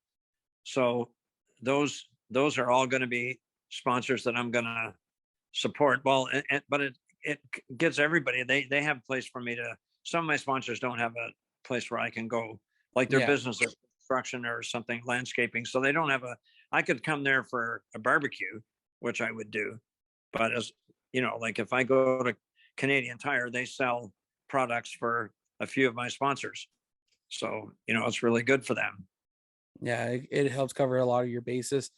And that's the one thing I kind of I'm trying to work with on my own thing with Joe Media here in promotions, because the one thing I'm doing is I'm promoting drivers. We have about 20 something cars this year, and we have 31 drivers over 27 cars, which is phenomenal in my 3rd year of doing this. But one of the things I'm looking forward to do in the next year or two is I want to get all the drivers that work together with us to come on out, and we're going to host our own car show, because the one thing that is lacking here in Ontario is I'm noticing, and you were one of the ones that helped me kind of realize it as well, was that not a lot of drivers out there are taking their cars to the businesses and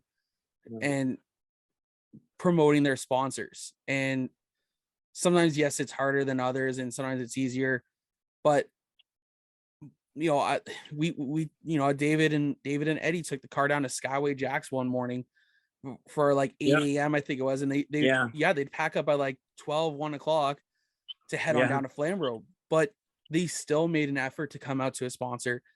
And I think that's the one thing we have to get back to is we have to show our sponsors the love that they give us, because they're the ones who are really driving they're the driving force behind what we're able to do as well. 100%. And so in 2012, I believe it was, I met with one of the owners of Sunset Speedway, and he asked me, we went to dinner, and he asked me what I would do, like what are some of the things that I would do, because he wanted to know how I got all my sponsors and how I kept them. So I told him basically the same things I told you. And so he said, well, do you have any tips for me? I said, well, go and find out who's like, I said, if I could get 30,000 or 25,000 or 50,000 sponsorship on a race car, then a racetrack should be able to get 10 times that, like a racetrack, because they got way more room to put signs. They got all kinds of ways they can find special events, nightly sponsors. Like I don't have a sponsor that's for every one night, right? That just never works on a race car. But there is a thing that I started planning last year, was to get about 5 or 6 hoods and offer sponsors for a certain amount of money that I would give them a hood at the end of the year. So I'd run the hood one night, and then at the end of the night, I would give them the hood, or I would deliver it to their company on Monday. So that was one way. But I suggested to one of the track owners there that, for example, if you got a car dealership that sponsors you, go to your late models or your Thunder cars, or go to the mini stocks and just say to them, would you take your car to this dealership? And if he said, yeah, I will, then tell him, like, so you go to the dealership, and maybe you go to them and you say, look, for $500, I'm going to bring 3 race cars, and they're going to sign autographs, and you have a barbecue night. So, and I'll give you the dealership 50 passes to go to the races. Yeah. So I'll give you 50. You give me $500. So basically I'm giving you tickets for $10 each, regular admissions 15. And then tell the drivers that if they go there that night, them and their crew get into the races for free. So and then that way drivers are out helping the racetrack, and the racetrack is helping the drivers. And then they're also promoting and supporting their sponsors, and they're getting a little bit of money from them. So you would do that in the off season. You would go up to, like one of the GM dealers or Ford dealer, whoever, close to your racetrack. And you would just say, look, here's what I can do for $1,000. I'll give you 500 tickets that can be, and, I'll give you 200 for May, 200 for April, 200 for June, and 200 for July. And you give me $1,000. So they're basically paying $5 a ticket. And I'll bring 3 cars to your dealership on 2 occasions. And the business says, yep, okay, I'll do that for sure. For $1,000, I get, whatever number of tickets. And then you go to the teams, because you want them to just say, look, when you guys go do the show, then you come here, and the driver and 3 or 4 of his crew get in for free. So that's a savings for them as well. So if it's $30 to get in the back gate, or 40, there's $200 for the track, or for the team. I mean, $200 they just saved. I pay my guys way in. So I don't know if everybody does what I does, but I would assume they do, for helping, right? For your crew. I would think that they would. They don't get a salary, but they get some perks. They get their way paid in. So that's pretty good. But you're absolutely right, though. Like, that's the thing is, like, I remember Queenston Chevrolet down in Hamilton, I believe. They brought 3 race cars, I think, into the shop the one year, and one was I think was an Oscar modified. I think there was what's his name, Dan Bailey. He had his super stock in there. Yeah, and I think there's another car, but I can't remember. But there was at least 2 cars in there. But again, you're right, though. Like, that helps drive people to the track. You're like, someone who may have never known there's a racetrack 15 minutes or 20, let's say 30 minutes from the dealership, and they're just like, where do these guys race? Oh, this one races Oshpegen, this one runs, and it's like, I didn't know that. And it could help drive people to the track, and it can bring people to, not force them, but obviously it gives them a keen idea to, like, maybe let's go check this out. Like, it could be pretty cool. And for, it could help, especially if they got kids, because then because kids don't know any different, really. They see a race car, a car that's designed beautifully. There's like, ooh, race car. They love it. Absolutely.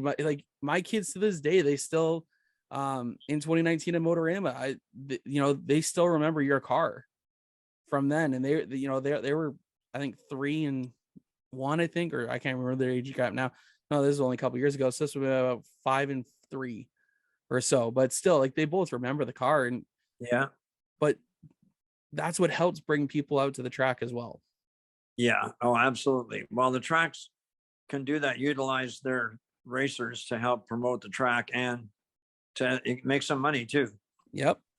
And I think Merrittville does one of the better jobs of it, because with them being so close to St. Catharines, they got the Penn Center down there for, I think, a week or 2 weeks. They bring a handful of cars. They don't just bring a couple. Oh, they bring, I think there was 6 or 7 this year that were all lined up in the mall for like a week or 2. Wow. And nice. That, again, that helps bring people to come on out to Merrittville Speedway, which is 20 minutes down the road from the mall. Yeah. So I think part of that is track promoters. Yeah. Like, they have a lot to do, but they have the off season the same as race teams to get sponsors and decide what they're going to do, if they're going to do any kind of improvements on the racetrack. So they have to do a budget the same as we do. We need to do a budget as well. And so then they need to come up with creative ways of getting more money into the track. And so giving away tickets if you gave away 200 tickets a night for $5 each or whatever to a business, and maybe he would buy a sign from you, or maybe he would sponsor a night. But then those 200 people more than likely are going to buy food or buy souvenirs. So that would be what you would be hoping. And there's no racetrack that I know of in Ontario or even down here that couldn't have an extra 200 people come in, especially with COVID restrictions lifted. You can have 200 more people. You would squeeze them in. Flamborough will hold 6,000. Yeah. So, so they could easily do that. But then it's also the same with me too. If somebody said, well, when I say this about me, like John Caselli's had that track in Frank since 1973. So this is their 50th year, I believe. Yep. Next year, actually, technically next year is 50 years, but I think they actually this year, bought in 72. Yeah, exactly. Yeah. So this year's is 50 years, but they didn't run it in 72. They ran it in 73. So anyway, but you know what? I mean, John Caselli and Frank, they do everything they can. They're great guys, but it's hard to be like, you almost need to hire somebody to go out and promote your racetrack. And then they can, or they'll come to you and say, hey, here's what I can do. And a lot of guys want to be more involved in a racetrack than just selling stuff. They want to be involved, but if they can make money too. So, a salesperson goes out and gets a bunch of sponsors, and John Caselli for sure would be definitely, gracious to him and, generous as well. And so that person might make some money too, putting some deals together. But if he puts deals together, he has to make sure that Flamborough is going to agree with it. Right. Absolutely. John, I just got $1,000 from this company and they want 200 tickets. Well, John might say, hold on, 200 tickets. I sell them for $15.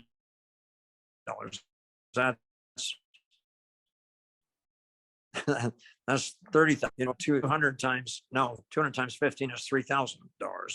So you can't sell them for 1,000, but they're going to spend money and they're going to be guaranteed they're going to come. Now, if they don't come, they don't come, but the tickets are only good for so many for May, so many for June, so many for July. But those are just creative ways to try and always bring people in. If you can get people in, and you never know when somebody comes into your track and they say, wow, how do I get involved in this track to do some advertising here? So, and again, that takes us back to series with lots of cars and exciting announcer, a nice looking, clean facility. That's, that people, it's kind of like a carnival atmosphere. It's like taking your kid to an amusement park and they got stuff going on. So that potential is great at Flamborough for sure, and Sunset and Sauble. They're all the Peterborough, any one of them, they all have that same potential to do that. Absolutely do. We're just gonna finish. We're just about to wrap you up here, but we wanted to actually bring up about your season so far. You just said you competed on Saturday night, right? Yeah. So how did you do on Saturday night? Okay, so we tore the car all apart ourselves. We took the body off. We made some changes on the car, fixed some things that were leaking, things that were broke. You know, we put the body all back on it. We set the car up. We put new brakes, new calipers, repacked all the wheel bearings. So we put new clutch discs, and a lot of the stuff we did over the winter. In fact, probably by middle of December, the car was ready to be lettered. It was all painted. Everything was done. So when we went out on Saturday night, and my first heat, so I only went out twice in hot laps, and then I went out in my heat race. So just because of the possibilities of getting in trouble and stuff like that, I went to the back of my heat. But in the heat race, last year my fastest lap at Scotia was 14:5:36, and that's the fastest lap for people 70 and over. So I'm just saying. So the kids are turning 14.2s, 14.3s. You know, that's where they are. So this old fellow's not that far behind, but two tenths is a lot, really. But it would be a lot if the 20-year-olds or 25-year-olds are turning my times. They'd say, well, that's no good. I can do better than that. So better cars, better equipment, being able to know how to make the car work is all ways of getting faster times. So I was happy last year, 14:5:36. In the heat race on Saturday night, we turned to 14:5:39. So we were 0.003 of a second off our best time at that track. So that's a personal thing. So for me, eventually I want to get down to the 14.4s. I'll still be off the pace. I don't expect to run as fast as Cole Butcher and Noggle and Craig Slumway. I don't expect to run as fast as them. But anyway, so we finished 6th in our heat, and we weren't that far behind, and started last in the feature. Actually started second last. So started 17th in the feature.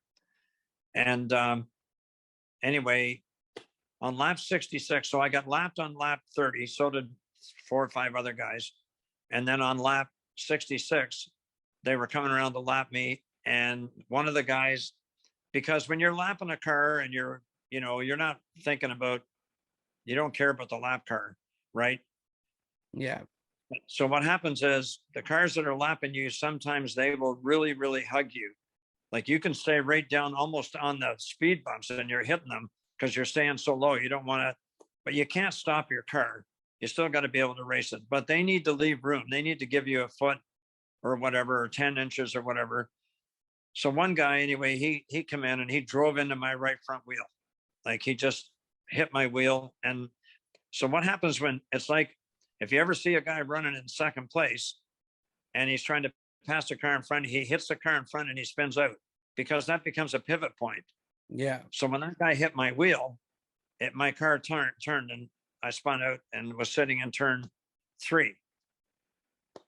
So it seemed like 7 seconds later, but it was at least 8 car lengths behind. This guy was at least 8 car lengths behind me. He came around and drove right into me. Like I was watching him, and I thought, there's no way he's going to hit me, and he did. So did a lot of damage to my car. So I'll just show you what we worked on a bit today. So this is this is the car here. This is what it looked like. This is what it looked like on when I went to the races. Yep. So anyway, I don't know my phone, if I don't know how much of that you're getting. But then anyway, quite a bit. Tore off the fender, the door, and damaged the quarter panel on the back. So that's on first race day. So That's I was not a way to start a disappointed, season. but I wasn't, it didn't really, I was discouraged, but I wasn't you know, I wasn't, you know, I wasn't going to give up. I just, it was day one. So anyway, so what I did was I stayed out. So the guy that hit me, he got towed off and he went in the pits. So the ambulance corps said, "Are you okay?" I said, "Yeah, I'm okay." And then the tow truck guy said, "Do you need a ride?" I said, "If I can drive, I'm going." He said, "Okay, well, I tried to move, but I couldn't move because he was hooked to the back of my car." Yeah. So he drove over the top of my front fender, down the side of my car, and then hooked the back quarter panel. So anyway, once he said, "Okay, you're free now." So I said, "Just roll me ahead a little bit just to make sure." And then I started up and I drove in the pits.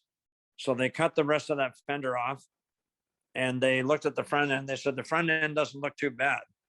Well, I guess, and they're, you know, you're hurried to get me back out again, right? Yep. But the toe was towed out 1 inch. So it's supposed to be about 1/8 of an inch or a 16th or an eighth. Yeah. So it was 1 inch towed out. So I went back out anyway, and I just stayed out there. There were 16 cars left or 15, and I ended up 10th by staying out. So I was happy with the 10th. I was down 5 laps because I just couldn't keep up. I couldn't drive the car. It was just so. So the good news for us is we're off on Saturday. We don't race again until June 4th. I have all the spare panels. So I got if you see over there, you can see Yep. spare fender. So I have a spare fender. I got a spare door. I got a spare rocker panel. So I'm going to be good. There's my door. It's kind of chipped up. I actually might be able to clean that up and save that door as a spare. So that's what happened Saturday night. Oh, that wow. was 860 consecutive. Wow, that's just remarkable. But anyways, what is your season? What is your 2022 season looking like? So we're going to be racing the East Coast International Maritime Pro Stock Tour, East Coast International Pro Stock Tour, and we're going to run 3 specials. We're going to run 3 of them in New Brunswick, 2 at Petty International Speedway, and 1 at Shediac. So that's 16 races. And then we're going to go to Ontario and race Flamborough Speedway on October 2nd. And then we're going to go to Peterborough for ACC and the Autumn Colors Classic. And then we're going to come back home.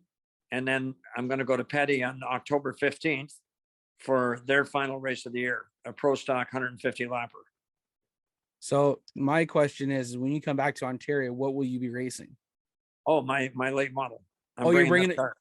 Oh, yeah. Yes. Okay, I got to make sure I come. Yeah, so I got to come out and watch it one more time. I called John Caselli and I talked to John and I told him I want to come there and race. So he said that would be good. He'd like me to come as well. So I'm going to come and I'm bringing my car. I'm going to do a show at the Canadian Tire in Waterdown. And there's a high school that wants me to come and do something with the kids. I did that before in the past.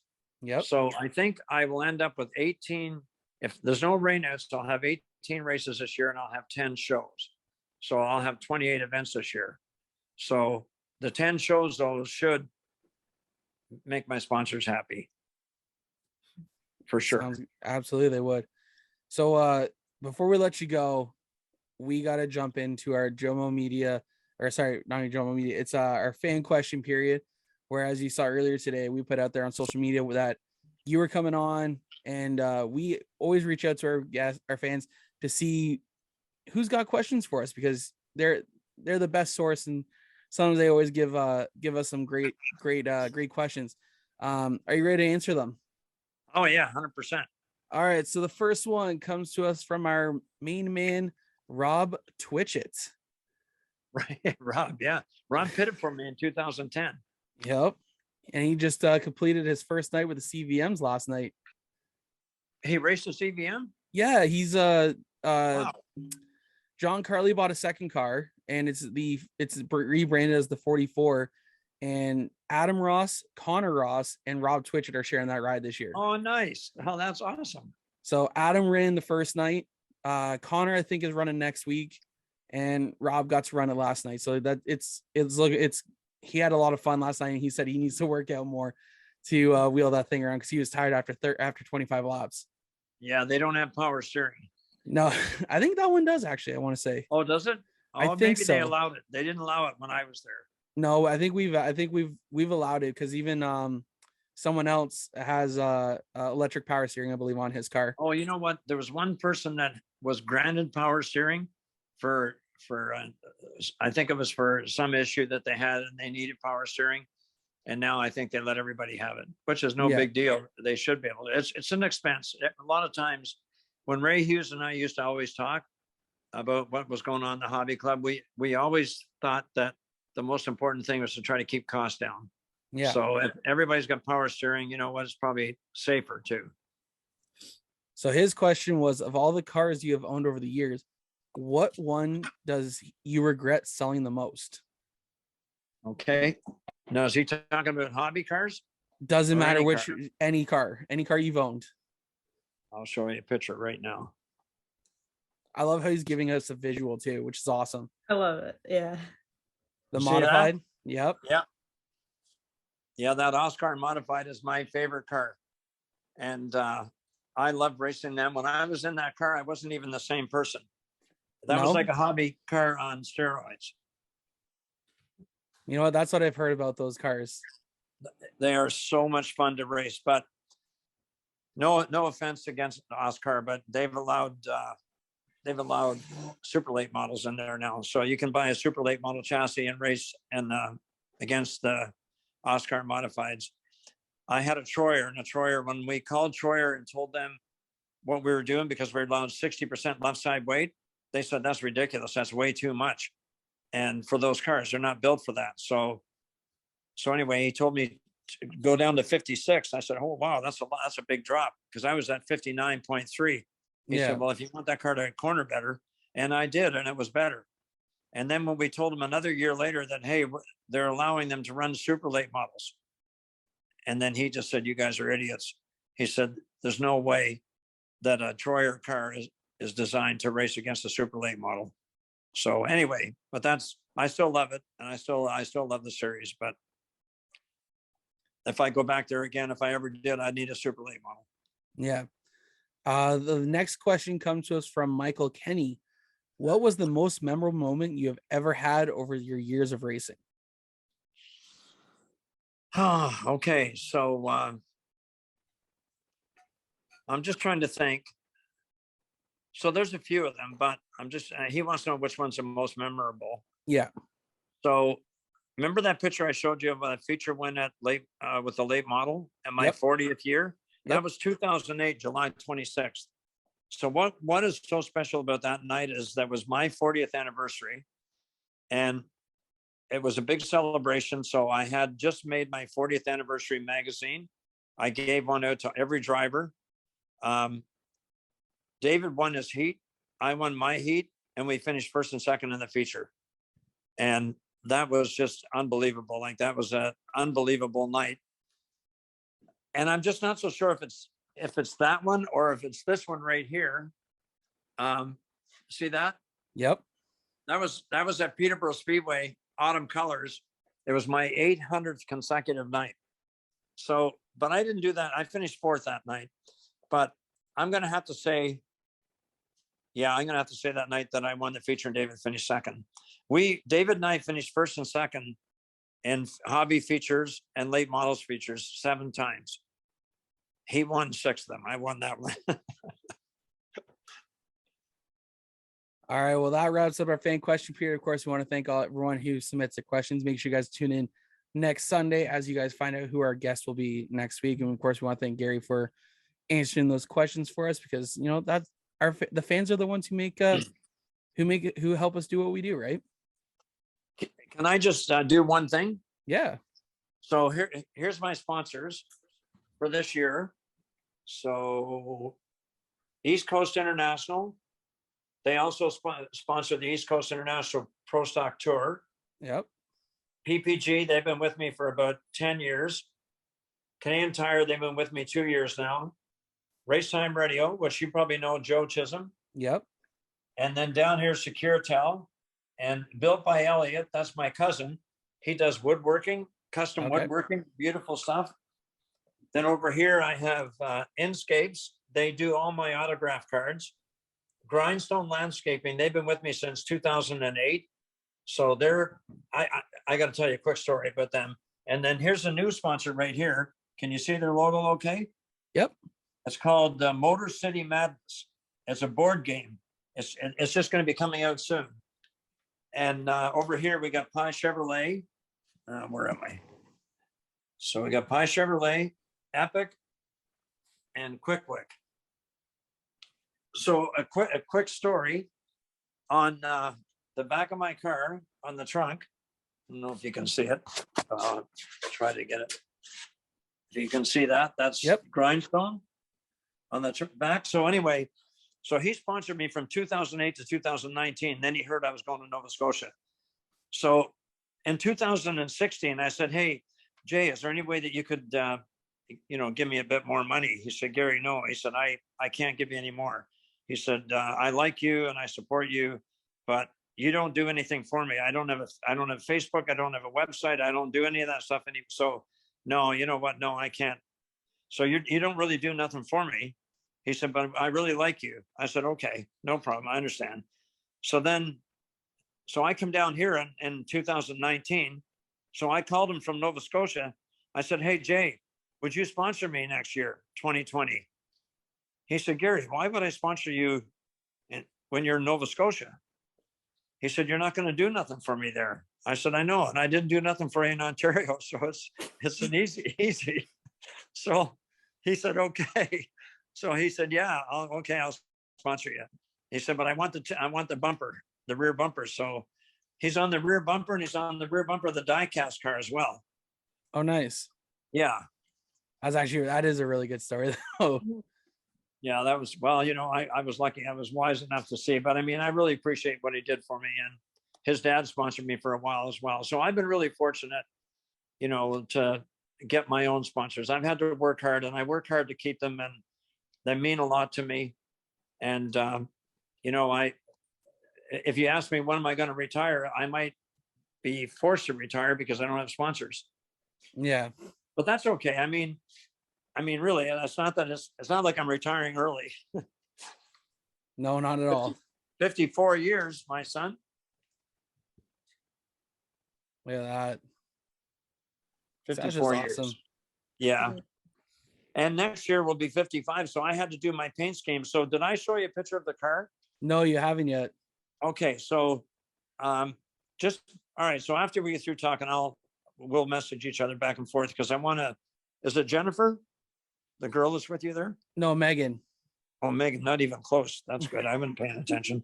Anyway, Megan, I want to send her something anyway to help her with sponsors. I'll make sure when you go on Facebook, go over and add Gary to Facebook there. And yeah, for sure. Okay.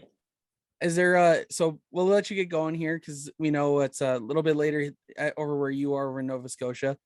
We want to thank you for jumping on with us. It was an absolute pleasure because this has got to be one of my favorite ones. This is hands down one of my favorite ones because no one I've talked to has over 50 years of racing experience. No one I've talked to, like the closest one is John Carley, and he's had over 30 years. But with yourself, between you and John, like John's been very much CVM. You have raced an array of classes, and I gotta thank you again from the bottom of my heart for sitting down, chatting with us, and I wish you all the best in 2022. I can't wait to see what the design, what you guys have come up with for the die cast for next year. Megan, make sure you get on that and so to help, because I think we learned a lot more about how to get sponsors, retain sponsors, and Gary answered, I think, a lot of questions tonight on that. So Gary, thank you so much for doing this with us. Oh, you're very welcome. And there's a few more stories I could have told you, but I think I told you quite a few. But we'll have to do a part 2. Well, we're gonna have to bring you back on another time. Maybe this is good. Maybe in the off season we'll have to on a Sunday get earlier in the day or something and get you on here and tell some more stories. Yeah, you can remember this one, but one I'm going to tell you is the time I was going to Cayuga Speedway in 1970, and my pickup truck towed my Volkswagen, and I had a flat tire in my truck. And I was a redneck and I had no spare. So we drove from the Skyway Bridge. So with the flat tire happened going up the Skyway Bridge. And down at the bottom back in them days, they had booths. They used to have booths. They used to pay tolls there. Yeah. Anyway, I pulled over to the side. I called. Nobody had a spare tire. Nobody had a wheel. It was a big eight lug wheel. So I drove from there to Cayuga Speedway on a flat tire. Anyway, I'll tell you that story later. That's the story that I was thinking of earlier in the night. When we first got on about the early on, that was a story I was expecting early on, but that's a story I want to hear again. Because that to me, that's a very memorable story. But Gary, thank you so much for doing this with us. Is like I said, man, it was great talking to you, and we're going to definitely have to bring you back on for part 2. Thank you, Jonathan. Thank you very much, Megan. I appreciate it. Yeah, and I'll talk to you soon. Have a good night now. All right, take care. Bye now. All right, guys. Once again, that was Gary Elliott, driver number 36. Man, what an incredible career he's had. 54 years, with Quaker State, 49 years with Quaker State, 54 years racing. What a legacy this guy has. And Megan, how'd you feel about it? That was incredible. Like, honestly, to me, it was like a NASCAR driver talking to me. Like, I was soaking it all in. I'm like listening to him, and I'm like, that's what I want to be. Like, I want to hold a sponsor that long. I want to be just that dedicated. Like, he's just, wow. I've seen him on the track growing up. I don't know a whole lot about a lot of drivers, but that just made me a bigger fan. Like, wow. I'm speechless. I'm sorry for anyone where you heard way too much of me this entire interview. But that's the thing is one of the reasons why I wanted to bring him on was because you guys were looking hard for a sponsor last year. You got your win. You had 3 sponsors opportunities. Then this year, unfortunately, because of, a lot of family things, you're unable to have a car out right now. But that's not going to stop you guys from going out there and getting sponsors. And, for Gary to sit there and offer for you to reach out to him and to help you understand is amazing. And, that's Gary's such a nice guy. He is. That was incredible to talk to him about that. Like, just wow. Oh my gosh. I met him at the end of the 2007 season. When I started going to help David and them in the shop, there's times Gary took me upstairs and showed me around his honestly, like even the shop in Waterdown his upstairs looked exactly like that. Minus the race car, because I was downstairs. But the knowledge he has, the history that goes along with it, you can't help but stand there and just applaud the man for what he's done behind the wheel of a race car. So Gary, thank you again for jumping on with us. I think both Megan and I learned a lot, and we look forward to seeing how his 2022 season goes out. And so Megan, is there anything else you want to add before we jump back into what we were talking about earlier? About Gary? Yeah, about Gary. I was really like, especially when he got talking about the whole social media and being a like representing your sponsors and stuff and watching what you say and do. I mean, I personally can learn a lot from that, because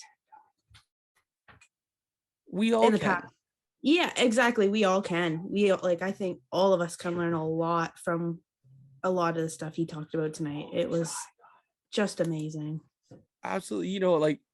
I'm going to sit here and be completely honest with you. Like, for myself, I know I am not a role model in any way, shape, or form, nor do I see myself as one. But the one thing I want people to see is my true self, no matter which version you get. And so, yeah, there's still times I watch what I say. There's times where I'm sitting here and I see some, I'm like, I want to say something, but I bite my tongue because there's times where you have to understand it's not your fight to go in. Sometimes you do have to sit back. You do have to let the bullets hit you, essentially. But know in the end, you're not going to bleed out. Yeah. And I know that's a very bad analogy after saying it.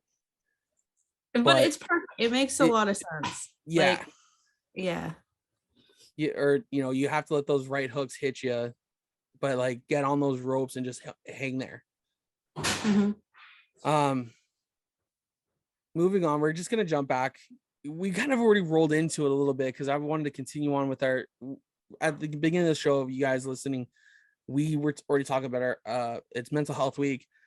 I shared a bit of my story, but the one thing I didn't get to add, and I kind of feel like it's important to add, is that sometimes people do or say something that they don't necessarily mean, but you should never hold them accountable for that. Like what I'm saying is, so someone like myself, I very much, there's always that line in the sand. There's people out there that stay very far back, 10, 20 yards. There's some guys who are thinking they're about like really close, but they're only like 5 to 10.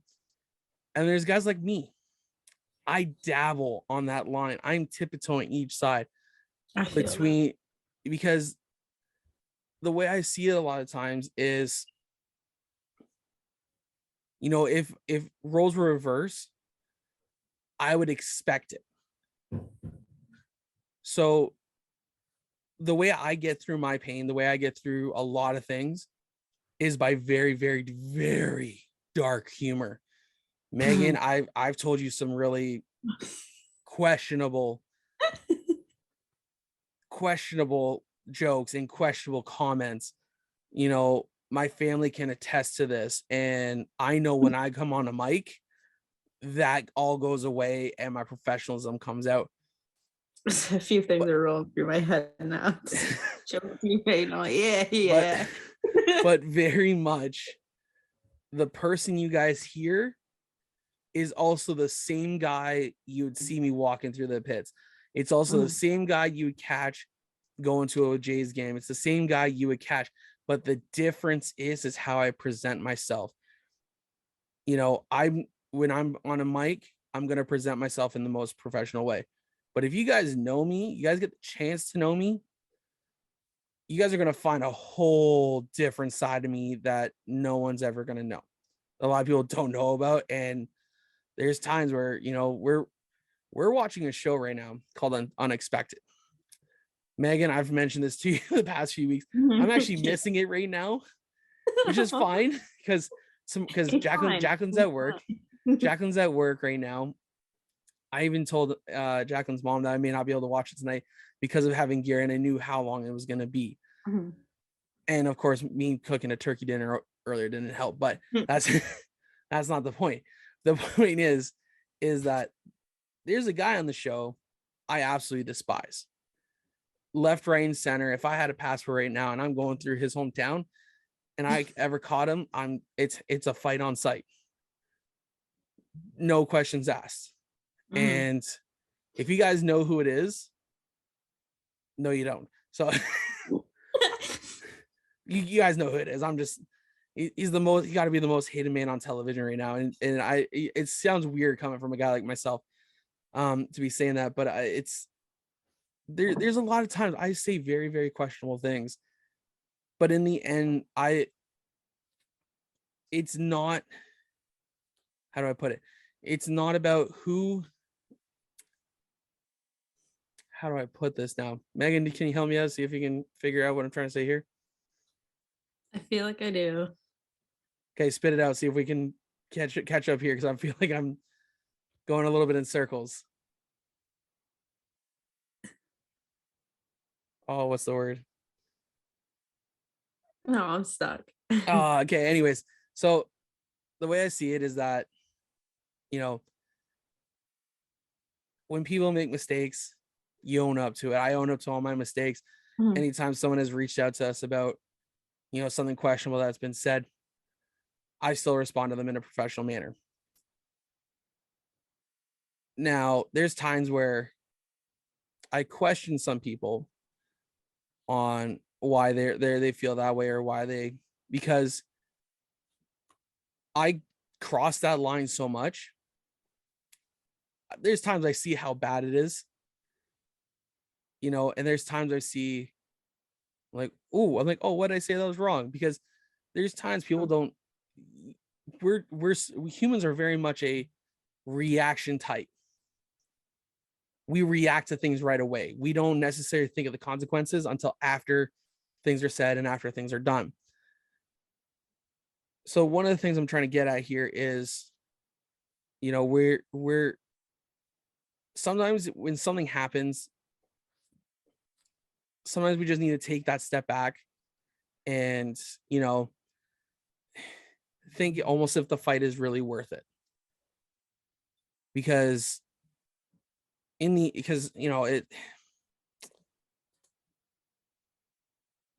what are we really fighting for if we're just going to be arguing or, trying to tear people down? And, I'm not saying my actions are ever right, nor am I ever saying my actions are ever wrong. But I know who I am. I know how people perceive me. And, if there's people out there that don't like me, that's fine. I got no issues. Because I've removed people from my life who meant the most to me, and I had to remove them. So if you don't know me, don't even be questioning about what I've done in my life or what I should or shouldn't be saying or how I should be acting. And sometimes we all just got to focus on ourselves. I feel like kind of like, and I made this like comment to my dad, and he found it funny the way I worded it. But it's something about like, you could be the best, ripest, juiciest peach out there, and there's still going to be somebody who just does not like peaches. So Absolutely. It's like, it doesn't matter if you're perfect. Somebody out there isn't going to like you. Absolutely. Who cares? Like, sorry, we're not out here. Like, no person should be out there to impress everybody. Like, as long as you're making yourself happy, that's all that should really matter to me. Absolutely. Like, that's all that matters. We got to make sure that the number one person who's happy is who you are. If you're not happy with yourself, you're going to try and tear down everyone in sight. And that's probably the one thing we don't need to be seeing happening. And Megan, you brought it up before we got Gary in, and I want to tell you everyone a little bit about this. So now you're going to make me cry. Sorry. So in 20, let me remember the year here. In 2016, don't, for anyone listening, like if you're sensitive to this kind of stuff, like it's fine. I'm sorry about this. I'm giving you guys a warning right now. In 2016, I found myself homeless, and it was about March-ish, and I lived in my truck for about 8 months. Things just kept falling apart for me. And, I was working at a job in Hamilton. I'm not going to name the company because it's not any purpose now, but the one owner. So one of the stipulations of me working there, and I expressed that when I first applied and when I first went in for my interview, was that I was a part of a race team, and I told him that on Saturdays I could work, but only till noon. And because I had other responsibilities of going to the track and crewing for a friend of mine. And he said, yep, no problem. Just give us the dates that you need off, or the half days or whatever, and we'll accommodate. I'm like, perfect. Fast forward a month and a half, 2 months. I got the schedule. I took it to one of the co-owners, and he essentially laughed in my face and said, yeah, that's not happening. You're not going to be going to the track. you're a newbie, you don't get weekends off, you don't get to come in here and dictate what we do. At first I was like, well, this is the stipulation that I had coming here, was that I was able to leave Fridays or Saturdays at noon and go racing. He wasn't a fan of that, and whatever. One day, we still got we got our paid checks in a cash form, not direct deposit for whatever reason. They weren't up to date yet they didn't get it out of the Stone Ages yet. And instead of writing my name on the envelope for the paycheck, he wrote my name, and then underneath it, it said, "Go buy yourself a YMCA pass and have a shower." That hurt me a lot, because I was working my ass off and I was seeing my kids whenever I could. I was trying to do whatever I could to make their life better. I was living out of my truck. Nothing ever seemed like it was getting better. And yeah, I was essentially taking little showers in after work, in the washing as much as I could. I was having a shower maybe once, maybe twice a week if I was lucky. And to see something like that on my paycheck, written like that on the envelope, was really shitty feeling. And me and that co-owner of the business, we got into it quite a few times actually, and that was one of many incidences I had with him. And he, every time he showed up, he always made comments. He was very, like, he wasn't wrong in what he was saying, but instead of asking what's going on or asking, is everything okay, he essentially berated me and made me feel like less of a person. And I didn't like that. I tried my best. I worked hard. I showed up every day. If someone guy wasn't working that day and they needed an extra hand, I was there. If what really did it in was essentially him questioning how my work ethic and how I was able to complete a job. One of our mechanics asked if I knew how to if I could get into the car and lift it up, and he can lift it up, and we'll bleed the brakes. And that's exactly what we did. We lifted it up. I looked at him like, I can't get in there because I'm a bigger guy. I wasn't fitting. And he's like, "Do you know how to bleed brakes?" I'm like, "Yeah." You push it 3 times. I crack the breather, wait till fluid comes out, make sure there's no air, make sure it's a nice solid stream. I know what I'm doing. He's like, "Okay." I get about halfway done the left front caliper. Co-owner comes out, starts yelling, "What do you think you're doing? You're not qualified to do that." Da, da, da. I'm like, "I know what I'm doing." At this point, I was working on a super stock program with a buddy of mine. I'd been working on race cars for a number of years. I've been doing my own brake jobs for a number of years. I've known what I'm doing. And then I didn't even make I started fighting back a bit. And he was a lot bigger than I, taller and wider. And at one point I just turned around because I had enough. And I don't even remember doing nothing. I just turned around. He's like, "What? You got something to say?" And I looked back. I'm like, "I didn't even say nothing." Like, I don't know what his issue was, but he definitely didn't know how to train employees. And that was the final straw. I think in 2 days later, I believe I got another job offer. I took it, and they're like, "When can you start?" I'm like, "I'll start tomorrow." He's like, "No, that's not right. How will you start Monday?" I'm like, "Fine." And he called me back a little later. He said, "Oh, the Monday's the holiday, so let's start Tuesday." I'm like, "Fine." I wrote something up and I said, I'm like, "My last day's Friday at 5. I think I was supposed to work till 8:00 that night. I said, I'm done at 5. I loaded up my toolbox and I got out of there. And I didn't care. And you know, the guy, our GM guy that we had, he goes, was this about the owner? I was like, absolutely, it was about the owner. Because I worked my ass off to try and get better. And he very much wanted to keep me down, and I was not willing to be kept down. I wanted to keep pushing forward, and you know, it was a very shitty situation in my opinion. I was not a fan of it.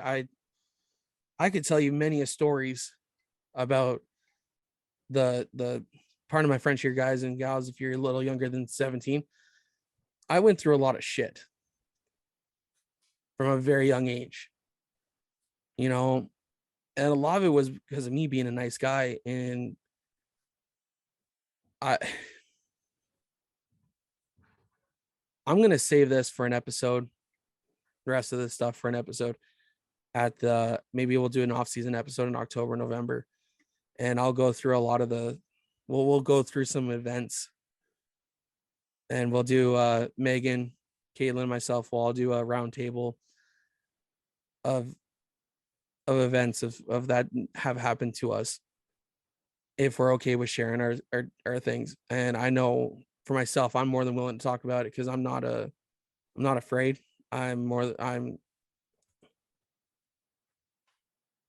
It doesn't bug me as much as it used to, but it's still, you know, like one of the things, I'm just gonna bring this up real quick. One of the things that still eats at me to this day was grade 6. So that's what, 11 to 12 years old. I'm 29. I'm almost 20 years removed from this. I got picked on, and I got told that no girls were ever going to love me. I was never going to have kids. That still eats me to almost 20 years later. I got 2 boys, and it still eats at me. I got an amazing girlfriend in Jacqueline, who it still eats at me to this day. And I still remember that stuff being said. I still remember it. You never really get over it. You just learn to move on. And so, you know what? To anyone listening who like to be assholes, pardon my French, who are out here trying to tear other people down, just stop. Just stop. For the love of God, just stop. There's absolutely no need for this crap. If you're not happy with where your life is, turn it around. If you're going to sit there and tear other people down, why? What are you gaining out of it? You're gaining nothing except for false sense of accomplishment. So anyone listening or watching who like to tear other people down, just stop. There's no need for this crap in this world.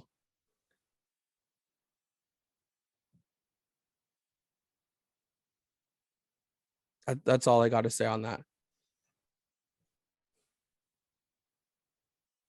I agree with that. Like, you don't know what someone's going through, and you don't know how your words are going to affect them. Yeah. You know, I like to live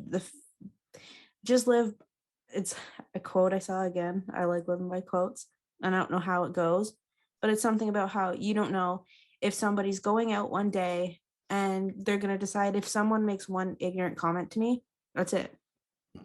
I'm ending everything. Mm-hmm. Or if I go out and I see one person smile at me, that's going to be my reason to keep going. So don't be the reason why somebody calls it quits on life. Like, you don't know. Don't be someone's 13th reason. Yeah, exactly. Don't be that 13th reason. Don't be an asshole. There's no need for it. And I don't welcome it. I don't entertain it.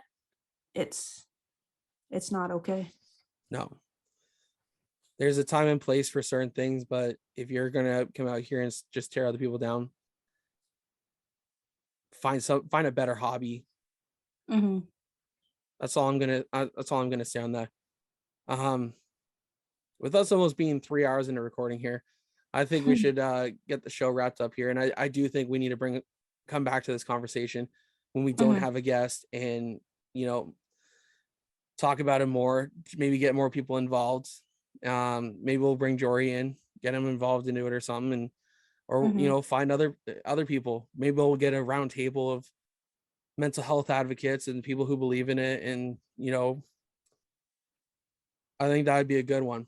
But for right now, we're going to close the book on that one. And we're going to slide over. If you guys saw last week and you guys saw our Instagram post, we do have tumblers. We have Jomo Media tumblers. I love the thing. I'm going to bring it up again because they're sick. They're just awesome. I love it. If you guys want, I'm going to go order a couple more for Megan and Caitlin. Hopefully we get them to you guys soon. If you guys want to order your own, let us know. We'll put in an order, get some out to you guys. We also do have hats, hoodies, t-shirts. They're over on our social media page on our link tree. They're through Epic. We are hoping to have not better, but we're looking to have a system in for next year where you guys can contact us directly and get your shirts from us. And, maybe we'll give some shirts to Megan. Maybe we'll give some shirts to Caitlin and you girls. And whenever you guys are at a track and someone says, hey, you guys have Jomo Media stuff, boom, go ahead. Right. So I do. So make sure if you guys want to see some more Jomo Media merch and apparel and stuff like that, we are going to get a bigger, better system going on for 2023. I'm already in the works of getting all this stuff lined up now. So that way next season we're prepared. Woo. Whoa. That was a sudden drop. I had my hair clipper for some reason just slip almost onto my foot. Yeah, interesting, eh? But thank you guys for joining us for this very extended version of the True North Racing podcast. It was a lot of fun. I don't want this to end, but I feel like we got to. It's 11 o'clock at night. Even though it's a holiday tomorrow. Yeah. I think we should still get some rest. Are you off tomorrow or do you still have to go to work? I'm off tomorrow. Oh, perfect. Even better. Goodness. That's always the best part. Megan, what are your plans for the weekend? We're gonna find you at a racetrack, or you gonna hang out again? Well, since Oshwegan got rained out this weekend, yeah, the plan is to go next weekend. I guess it would be the 27th. Yeah, it's like a few days before my birthday, so that's how I want to celebrate it. I want to go to Oshwegan. I want to come back to Flamborough. When's your birthday? May 31st. Oh, are you kidding me? Right. On a Tuesday. I was gonna say let's all go out and do something, but I got plans that night. That's okay. I have a staff meeting on my birthday after work, and I work till 5. So I really hope they bring you cake. I hope so too. I really hope that's what they do for it. I'm gonna go see Top Gun Maverick on that day. So I've been waiting 30 years for that movie to have a sequel. You can ask anyone who knows me, that movie, I can recite the first one from 1986 pretty much in my sleep. So I'm excited. I want to see this whole storyline play out. So we'll catch you at Oshwegan. You know what? You know what we need to do? Remember last year how we got you to do a day in the life of you take over the Jomo Media handle? Yeah. I think you need to do that. I think it'd be fun, especially because now I've gained more confidence and I feel like I'd be able to put out more content. You know what? This weekend, next weekend you go to Oshwegan, you're doing a Jomo Media. You're going to take over the Jomo Media account on Facebook and Instagram. Post whatever you want. Go have fun with it. Sounds good. All right. Well, you guys will be able to catch me next Saturday night at Flamborough Speedway once again with the Young Drivers Canadian Vintage Modifieds. I'll be there. Gates open at 4. Grandstands open at 5. Racing gets underway at 6:30. I'm excited. Lots of action going on. Pro Late Models, Pro Challenge, mini stocks. I think Pure stocks as well the Canadian Vintage Modifieds. Going to be an action-packed night of racing. I'm more jealous of Megan going to the dirt track because that was actually our game plan for Saturday. If it rained out at Flamborough and Maryville didn't rain out, that was our backup plan. But Megan, we got to talk because we're pulling a double duty in a couple weeks, and we got to see if you guys want to join us. So we'll talk after we get offline here. And but yeah, make sure you guys like, share, subscribe to the True North Racing Podcast on Facebook, Instagram. Make sure you guys subscribe to Joe Media on Facebook, Instagram, and Twitter. And make sure you guys like, follow, share, subscribe to the True North Racing Podcast on Anchor, Apple, Google, Spotify, and of course now YouTube, where you guys are going to catch a whole lot of action in this podcast on YouTube because Gary showed us a whole lot of stuff. Yes, he did. From Megan Mitchell, I'm John Morrison. Thank you guys for listening to the True North Racing Podcast, brought to you by Joe Media and Promotions. We'll see you guys next week. Bye now. See us. Going into overdrive. Drop the flag, then the car zooming by. Hey, True North Racing. Let's go.